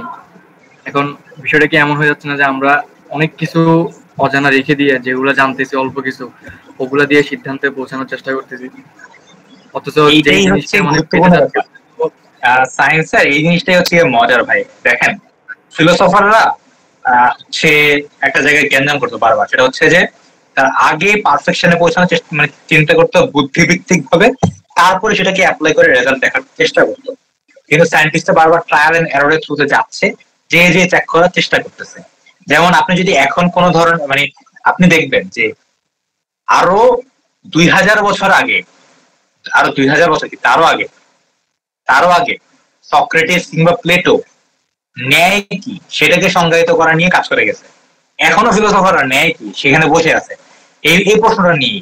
তো তাহলে তাদের ডেভেলপমেন্টটা কিন্তু খুবই স্লো। রিজনটা হচ্ছে যে তারা কাজ করতে করতে আগাচ্ছে এরকম না, তারা আগে একটা ক্লিয়ারলি থট প্রসেসের মাধ্যমে একটা রেজাল্ট বা একটা কনক্লুশন মানে টানার চেষ্টা করতেছেন, তারপর সেটাকে যাচাই করার চেষ্টা করতেছেন। অন্যদিকে সায়েন্টিস্টরা কিছু একটা জানছে, এটার উপরে বিশেষ করে কিছু একটা ট্রাই করে দেখবে, দেখি না কি হয়। ঠিক আছে, এখন ট্রাই করতে গিয়ে যদি ল্যাবরেটরি ফুটে যায় তাহলেও কিছু যায় আসে না। বিজ্ঞানের ক্ষেত্রে এই এতটুকু স্যাক্রিফাইস করা যায়। ট্রাই করতে করতে শিখতেছে আর ট্রাই করতে মানে একজন বাচ্চাকে আপনি কিভাবে হাঁটা শিখান, তাই না? একজন বাচ্চাকে আপনি হাঁটা শিখান এইভাবে, তাকে আপনি একটু শিখা দেন, তারপর তাকে বলেন যে হাঁটো, সে পড়ে যায়, হামাগুড়ি দেয়, আবার হাঁটা শিখে, এভাবে করে সে আস্তে আস্তে আগায়। তাকে যদি আপনি এখন হাঁটতে কিভাবে হবে এটার উপর যদি অনেক মানে 2-3 ঘন্টা লেকচার দেন তাহলে কিন্তু সে হাঁটা শিখবেন। তাকে ট্রায়াল এন্ড এরর প্রসেসের মধ্যে দিয়ে যেতে হবে। তো ওইভাবেই কাজ করে সেটা। আবার হচ্ছে ভাই এই যে যেই রেয়ার আর্থ হাইপোথিসিসের কথা বলছেন, এখানে কিন্তু পুরো জিনিসটা সেম, যে আমরা পৃথিবীর কিছু ফেনোমেনা সামনে এনে বলতেছি এটা স্পেশাল, বাট বাকিদের এরকম কিছু আছে কিনা জানি না আমরা খুব একটা। হ্যাঁ এটা অবশ্যই এরকমও দেখা যেতে পারে যে এরকম পরে কোনো একটা এলিয়েন সিভিলাইজেশন আমরা পাইলাম, সেখানে হয়তো আমাদের সাথে এই বৈশিষ্ট্যগুলো মিলে না, বাট তাদের যে বৈশিষ্ট্যগুলো সেগুলো অ্যাকচুয়ালি স্পেশাল, এরকম হওয়া পসিবল।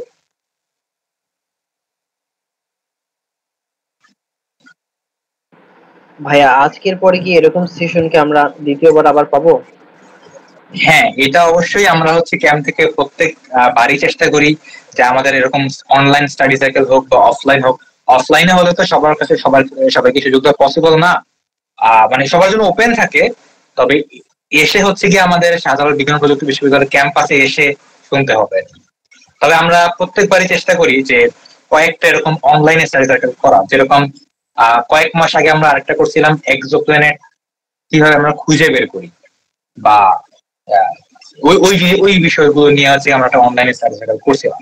ওইটার রেকর্ডিংটা আমাদের ইউটিউব চ্যানেলে আছে, তো আপনারা চাইলে হচ্ছে গিয়ে মানে খোঁজ খবর রাখতে পারেন আমাদের ইয়েগুলো রাখলে আশা করি অনলাইন গুলো পাবেন, অফলাইন গুলো।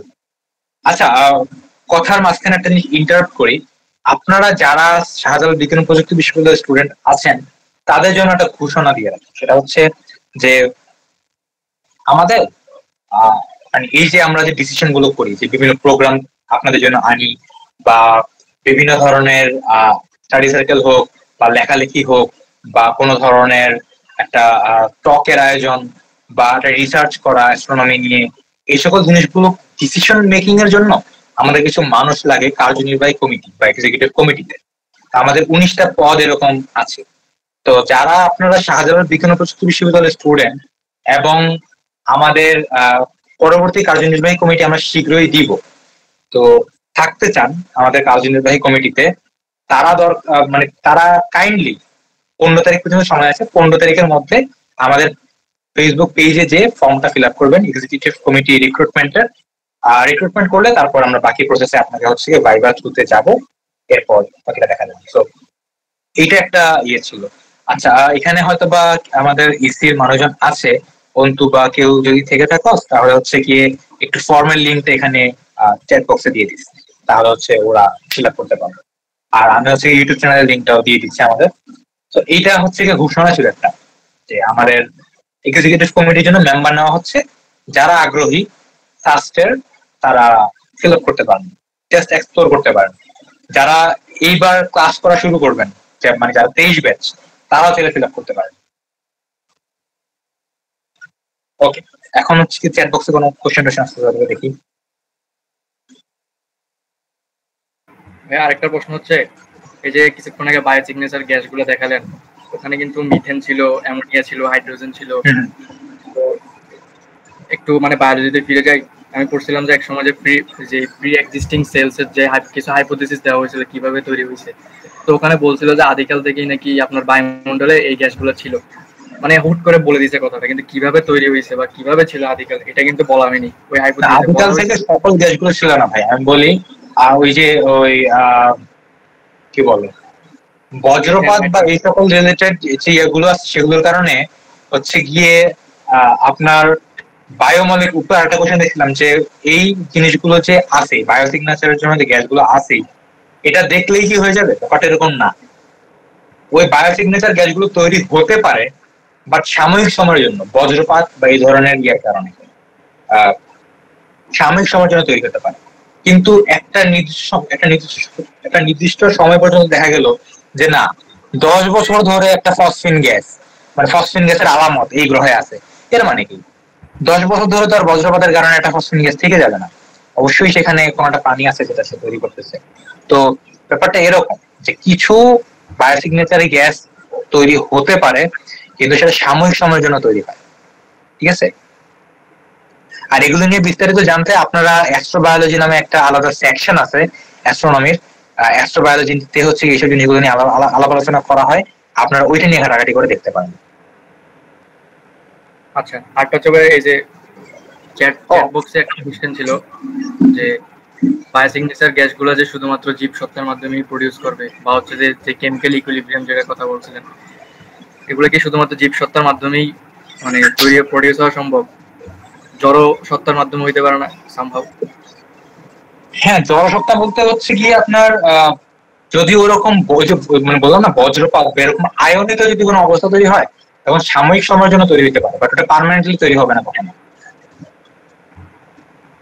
আচ্ছা, সাস ছাড়া অন্য স্টুডেন্টে যারা আছে তারা আমাদের এক্সিকিউটিভ মেম্বার হতে পারে না, কিন্তু আমাদের স্পেশাল মেম্বার হতে পারে।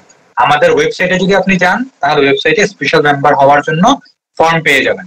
স্পেশাল মেম্বার হওয়ার জন্য কোনো টাকা দেওয়া লাগে না, তো ওইটা আলাদা আপনারা হতে পারেন। যে কোনো স্কুল, যে কোনো কলেজ বা অন্য যে কোনো ইউনিভার্সিটি যারা আছেন তারা আমাদের স্পেশাল মেম্বার হিসেবে থাকতে পারবেন।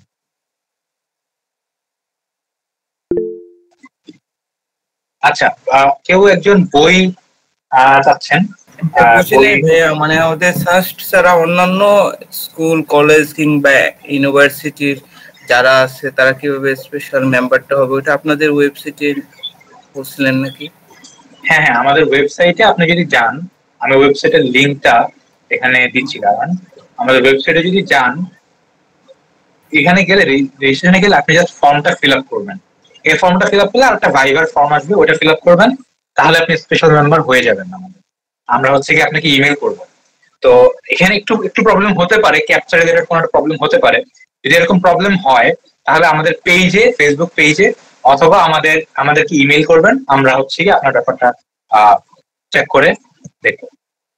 ওকে, একজন হচ্ছে বই চাচ্ছিলেন, তো আমি এই যে সেশনটা নিয়েছি এটার জন্য আমি খুবই কৃতজ্ঞ 3টা বইয়ের কাছে। আমি একটু দেখাই। ওকে, আমার সেইটা অবস্থা ভালো না, আমি দেখাই।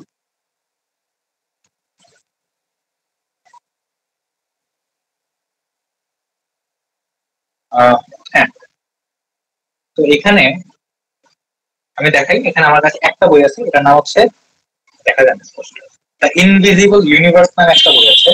এই যে বইটা আছে দেখতেছেন, এটার লেখক হচ্ছে, মানে পুরো নামটা হচ্ছে the invisible universe, the story of radio astronomy. এই যে বইটা, এটা লিখছে গেরিক ভার্শুর নামে একজন রাশিয়ান লেখক। বইটা বেসিক্যালি রেডিও অ্যাস্ট্রোনমি নিয়ে লেখা, রেডিও অ্যাস্ট্রোনমির বেসিক্স নিয়ে লেখা, বাট এখানে একটা পর্যায়ে যে হচ্ছে রেডিও টেলিস্কোপ দিয়ে কিভাবে হচ্ছে সার্চ ফর এক্সট্রাটেরেস্ট্রিয়াল ইন্টেলিজেন্স নিয়ে কাজ করা হয়, এবং এগুলো নিয়ে বেশ বিতর্ক যেগুলো আছে সেগুলো নিয়ে হচ্ছে গিয়ে কথা বলা হচ্ছে। যেরকম এখানে একটা ব্যাপার বলা হচ্ছিল, এই ব্যাপারটা আসলে খুবই পলিটিক্যাল সেন্সে চলে যায়। সেটা হচ্ছে যে গেরিট ভার্সন বলতেছিল যে সে গ্রিন ব্যাংক অবজারভেটরিতে কাজ করছে। গ্রিন ব্যাংক অবজারভেটরি হচ্ছে ওই যে বলছিলাম না একদম শুরুতে, ওই যে ড্রেক ইকুয়েশন থেকে ইন্টেলিজেন্স সিভিলাইজেশনের সংখ্যাটা বের করা হয়েছিল, 10⁻³ থেকে 10⁸ আসছিল। তো ওই অবজারভেটরিতে হচ্ছে এই ভদ্রলোক কাজ করছে। তো উনি বলতেছিল যে এই গ্রিন ব্যাংক অবজারভেটরি থেকে কিছু মানুষদেরকে নিয়ে আলাদা একটা ইন্ডাস্ট্রি তৈরি হচ্ছে, এটার নাম হচ্ছে সেটি, সার্চ ফর এক্সট্রাটেরেস্ট্রিয়াল ইন্টেলিজেন্স। সেইটারই হেড হিসেবে কাজ করতে হচ্ছে কি কার্ল সেগান। তো এই ভদ্রলোক বলতেছিল যে সেটি যে কাজটা করে সেটা মূলত বিজনেস, মানে বিজনেস পারপোজে। তাদের অ্যাকচুয়ালি এলিয়েন খোঁজা বা সায়েন্স নিয়ে তাদের কোনো ইন্টারেস্ট নাই, তারা অ্যাকচুয়ালি বিজনেসের কারণে সেই অর্গানাইজেশন চালায়। তো এরকম অনেক কন্ট্রোভার্সিয়াল কথাবার্তা এটা লাস্টের দিকে আছে, পড়তে পারেন যারা ইন্টারেস্টেড আছেন তারা।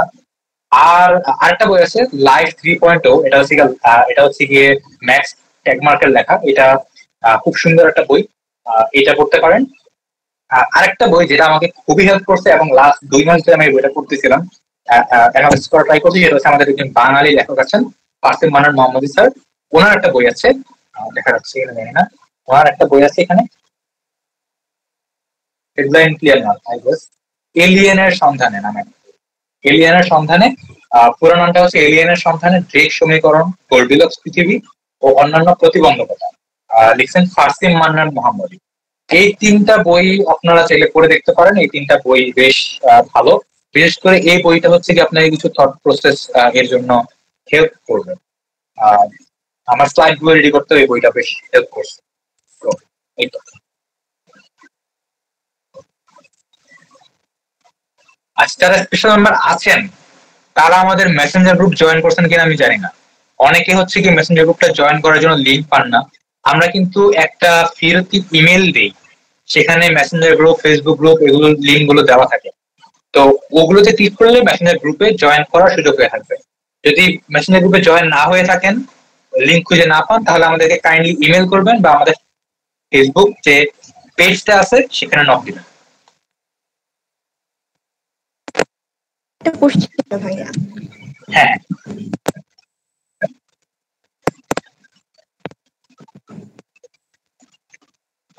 হ্যাঁ, কোশ্চেনটা বলুন। হ্যাঁ, আমরা যে ইকুয়েশন গুলোর কথা মেইনলি বললাম, সেটা ড্রেক ইকুয়েশন হোক বা যেটাই, আমার কাছে মনে হয়েছে যে এগুলো আর কি মানে মানব সভ্যতার টাইম লাইন এ আমরা খোঁজার মানে চেষ্টা করতেছি যে প্রবাবিলিটি আছে কিনা আমাদের মহাবিশ্বে অন্য কোনো সভ্যতা থাকার। বাট এরা কি সম্ভব আমাদের এই প্রশ্নের অ্যান্সার দিতে পারে যে আমাদের মানব সভ্যতা সৃষ্টির আগে মানে কোন এলিয়েন সভ্যতা সৃষ্টি হয়েছিল কিনা, অথবা তারা হয়তো এখন ধ্বংস হয়ে গেছে, তারপর আমরা মানে জন্ম নিয়েছি? এই হ্যাঁ, এইটা এখন পর্যন্ত টেকনোলজিক্যালি আমাদের দ্বারা করা পসিবল না। মানে আমাদের কাছে ওরকম অ্যাডভান্স টেকনোলজি নাই যে আমরা করতে পারবো। হ্যাঁ, যে ফসিল খোঁজা বা এই ধরনের বিষয়গুলো করতে পারবো, এরকম টেকনোলজি আমাদের কাছে এখনো নাই। আমরা এখন যেভাবে খুঁজি ওই টেকনোলজিটা আছে, যেরকম বায়ুমণ্ডল চেক করা অন্য একটা গ্রহের, সেটা আমরা করতে পারি, ওই টেকনোলজি আমাদের আছে। কিন্তু আপনি যদি চাচ্ছেন ওইটা পসিবল তো অবশ্যই, কিন্তু টেকনোলজিটা আমাদের কাছে নাই, যেই কারণে ওইটা নিয়ে আমাদের এখনো কাজ হয়।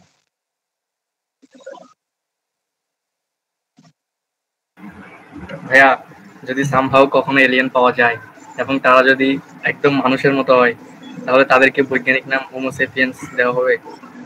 ওইটা আমি জানি না তখন তাদেরকে কি নাম দেওয়া হবে। তবে একদম শুরুতে একজন কোশ্চেন করছিলেন যে এলিয়েন যদি থাকে তাহলে হচ্ছে তাদের সাথে আমাদের কমিউনিকেশন করার পর অবস্থাটা কি হবে। এটা বেশ জটিল একটা প্রশ্ন, এটার উত্তর আসলে আমরা দিতে পারবো না। অনেক সম্ভাবনাই আছে। আমরা বিভিন্ন স্কুল প্রোগ্রাম করি, হ্যাঁ, বিভিন্ন স্কুলে যেয়ে ওইখানে আমাদের পোস্টার প্রেজেন্টেশন থাকে। বাচ্চারা হচ্ছে পোস্টার প্রেজেন্টেশনে বিভিন্ন টপিক নিয়ে পোস্টার তৈরি করে। আমরা এরকম একটা টপিক দিয়েছিলাম একবার, যদি এলিয়েন এরকম আক্রমণ করতে আসে তখন তোমরা কি করবা। তো ওরা হচ্ছে অনেক মজার মজার উত্তর দিচ্ছে। এরকম ভলেন্টিয়ারি কাজ করার কারণে এরকম বাচ্চাদের সাথে গিয়ে যখন কথা বলি, ওরা খুবই ক্রিয়েটিভ আলাপ আলোচনা করতে পারে। বাচ্চাদের মাথায় যে কি পরিমাণ ক্রিয়েটিভ আইডিয়া আসে ওটা আমাদের মাথাতেও নাই। কিন্তু এই যে বললাম অনেক সম্ভাবনায় পসিবল। যে একটা মুভি দেখছিলাম, আমার মুভিটার নামও ভুলে গেছি, অ্যারাইভাল মোস্ট প্রবলেম মানে মুভিটার নাম। ওইখানে হচ্ছে কি এলিয়েন যদি আসে তাদের সাথে কন্ট্যাক্ট করার, যোগাযোগ করার, কমিউনিকেট করার ওয়েটা কি হইতে পারে, ওইটা নিয়ে খুব সুন্দর কথাবার্তা আছে, ওইটা দেখতে পারে। মিটিং এর প্রেজেন্টেশনটা আমরা আপলোড করে দেওয়ার ট্রাই করব আমাদের পেজ।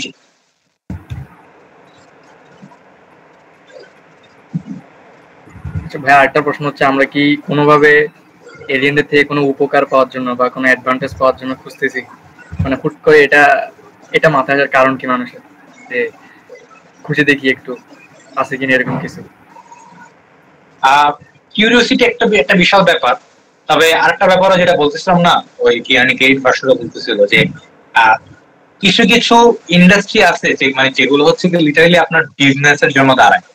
তো অনেকেই আছে অবভিয়াসলি যারা এলিয়েন খোঁজে ফর দেয়ার কিউরিওসিটি, কিন্তু কিছু মানুষ অবশ্যই আছে যারা এটাকে বিজনেস হিসেবে নেয়। ঠিক আছে, অবশ্যই এটা আছে।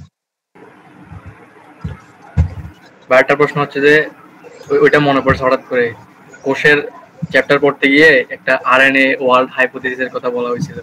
তো ওখানে কিন্তু ওই যেটা প্রথমে বলছিলাম যে মিথেন, হাইড্রোজেন, তারপর জলীয় বাষ্প, এগুলো নাকি ছিল বিদ্যমান পরিবেশে, তো হঠাৎ এগুলোতে লাইটেনিং করে সেখান থেকে নাকি অ্যামিনো অ্যাসিড তৈরি হয়েছে এবং সেখান থেকে ধীরে ধীরে আপনার আরএনএ, সেখান থেকে ডিএনএ। যাই হোক, তো এই যে ওনারা ডিরেক্ট বলে দিল যে বায়ুমণ্ডলে এই গ্যাসগুলো বা যেগুলোকে এখন আমরা বায়োসিগনেচার গ্যাস বলতেছি এগুলো ছিল বিদ্যমান। তো কিভাবে আসলো পরিবেশে এগুলো স্টাডি আছে? এটা নিয়ে স্টাডি অ্যাকচুয়ালি আমার জানা নাই, আপনাদেরকে পড়তে হবে। এই কারণে বলতেছিলাম যে অ্যাস্ট্রোবায়োলজি যে ফিল্ডটা, সেটা এখন আমাদের দেশে এখনো পর্যন্ত অ্যাস্ট্রোবায়োলজি ফিল্ডটা খুব কম জনপ্রিয়। তো এটা নিয়ে আপনারা চাইলে কাজ শুরু করতে পারেন। তারপর ভাইয়া Okay. পুরো স্লাইডে একটা কোশ্চেন ছিল যে ব্যাকটেরিয়া কি এলিয়েন কিনা। তো হ্যাঁ, আলোচনার একদম শেষের একটু আগে বলছিলেন যে এলিয়েন হওয়ার জন্য নট নেসেসারিলি তাকে রেডিও সিগন্যাল তৈরি করতে জানতে হবে বা পারতে হবে। তো ব্যাকটেরিয়ার ক্ষেত্রে তো এটা অ্যাপ্লাই করা যায়, ও রেডিও সিগন্যাল তৈরি করতেছে না আমরা দেখলাম না, বাট তাকে তো আপনার বায়োলজি সেন্স থেকে তো মোটামুটি প্রাণী বলা হয়। এখানে তাহলে প্রশ্নটা আসবে যে একদম আধুনিক যে মডেলটা সেই অনুযায়ী প্রশ্নটা আসবে যে ব্যাকটেরিয়া কি কোনো মানে কোন ধরনের বায়োসিগনেচার গ্যাস তৈরি করতে পারে কিনা। যদি ব্যাকটেরিয়া বায়োসিগনেচার গ্যাস তৈরি করতে পারে তাহলে আমরা একে প্রাণ হিসেবে বলবো এখন, না হলে বলবো না। এবং ফাইনালি কি ওটাকে ওই যে যেহেতু প্রমাণ করে ফেলবো যে সে প্রাণ, এলিয়েন বলা যাবে? হ্যাঁ, এলিয়েন বলা যাবে, প্রাণ বলা যাবে কিনা এটা নিয়ে এখনো দ্বিমত আছে। তা ঠিক। আর আপনাদের যদি ভালো লেগে থাকে আজকের সেশন, তো আমরা হচ্ছে গিয়ে হয়তোবা পোস্ট করে দিব আজকের ইউটিউবে আমাদের ইয়েটা, বা হচ্ছে গিয়ে আমাদের ফেসবুক ইয়েতেও। আপনার যদি ভালো লেগে থাকে তো আমাদেরকে জানাবেন দয়া করে, এবং নেক্সট কি টপিকে আমরা স্টাডি সাইকেল করতে পারি সেটাও জানাতে পারেন। ভাই একটা ফাইনাল কোশ্চেন, এটা হচ্ছে আমরা কি অ্যাকচুয়ালি প্রাণ খুঁজতেছি নাকি প্রাণী খুঁজতেছি? মানে প্রাণ তো আসলে উদ্ভিদেরও আছে। ওই যে আমরা যেটা বলতেছি, আমরা এখন আসলে প্রাণও খুঁজতেছি না, প্রাণীও খুঁজতেছি না, আমরা জাস্ট বায়োসিগনেচার খুঁজতেছি। হচ্ছে বায়োসিগনেচার যেখানে পাবো এরপর বাকি কোশ্চেন আসবে। আচ্ছা আচ্ছা আচ্ছা, খুব সম্ভবত অন্তু নাই এখানে, তো আমরা হচ্ছে গিয়ে আজকে আমাদের সেশন এখানে শেষ করব। অনেকক্ষণ কথা বললাম, 1 ঘন্টা 40 মিনিট বা প্রায় 1.5-2 ঘন্টা কথা বললাম। তো আপনাদের সাথে কথা বলে ভালো লাগলো, আপনাদের এঙ্গেজমেন্টও ভালো লাগছে আমাদের। আপনারা বেশ আমাদের সাথে প্রশ্ন করছেন, এর সাথে এঙ্গেজ করছেন, সো এটার জন্য আপনাদেরকে ধন্যবাদ। আশা করি আপনাদের আশা অনুযায়ী আমরা পরবর্তীতে আবার কোনো স্টাডি সার্কেল নিয়ে হাজির হতে পারবো। ওকে, ঠিক আছে, তো ভালো থাকবেন সবাই।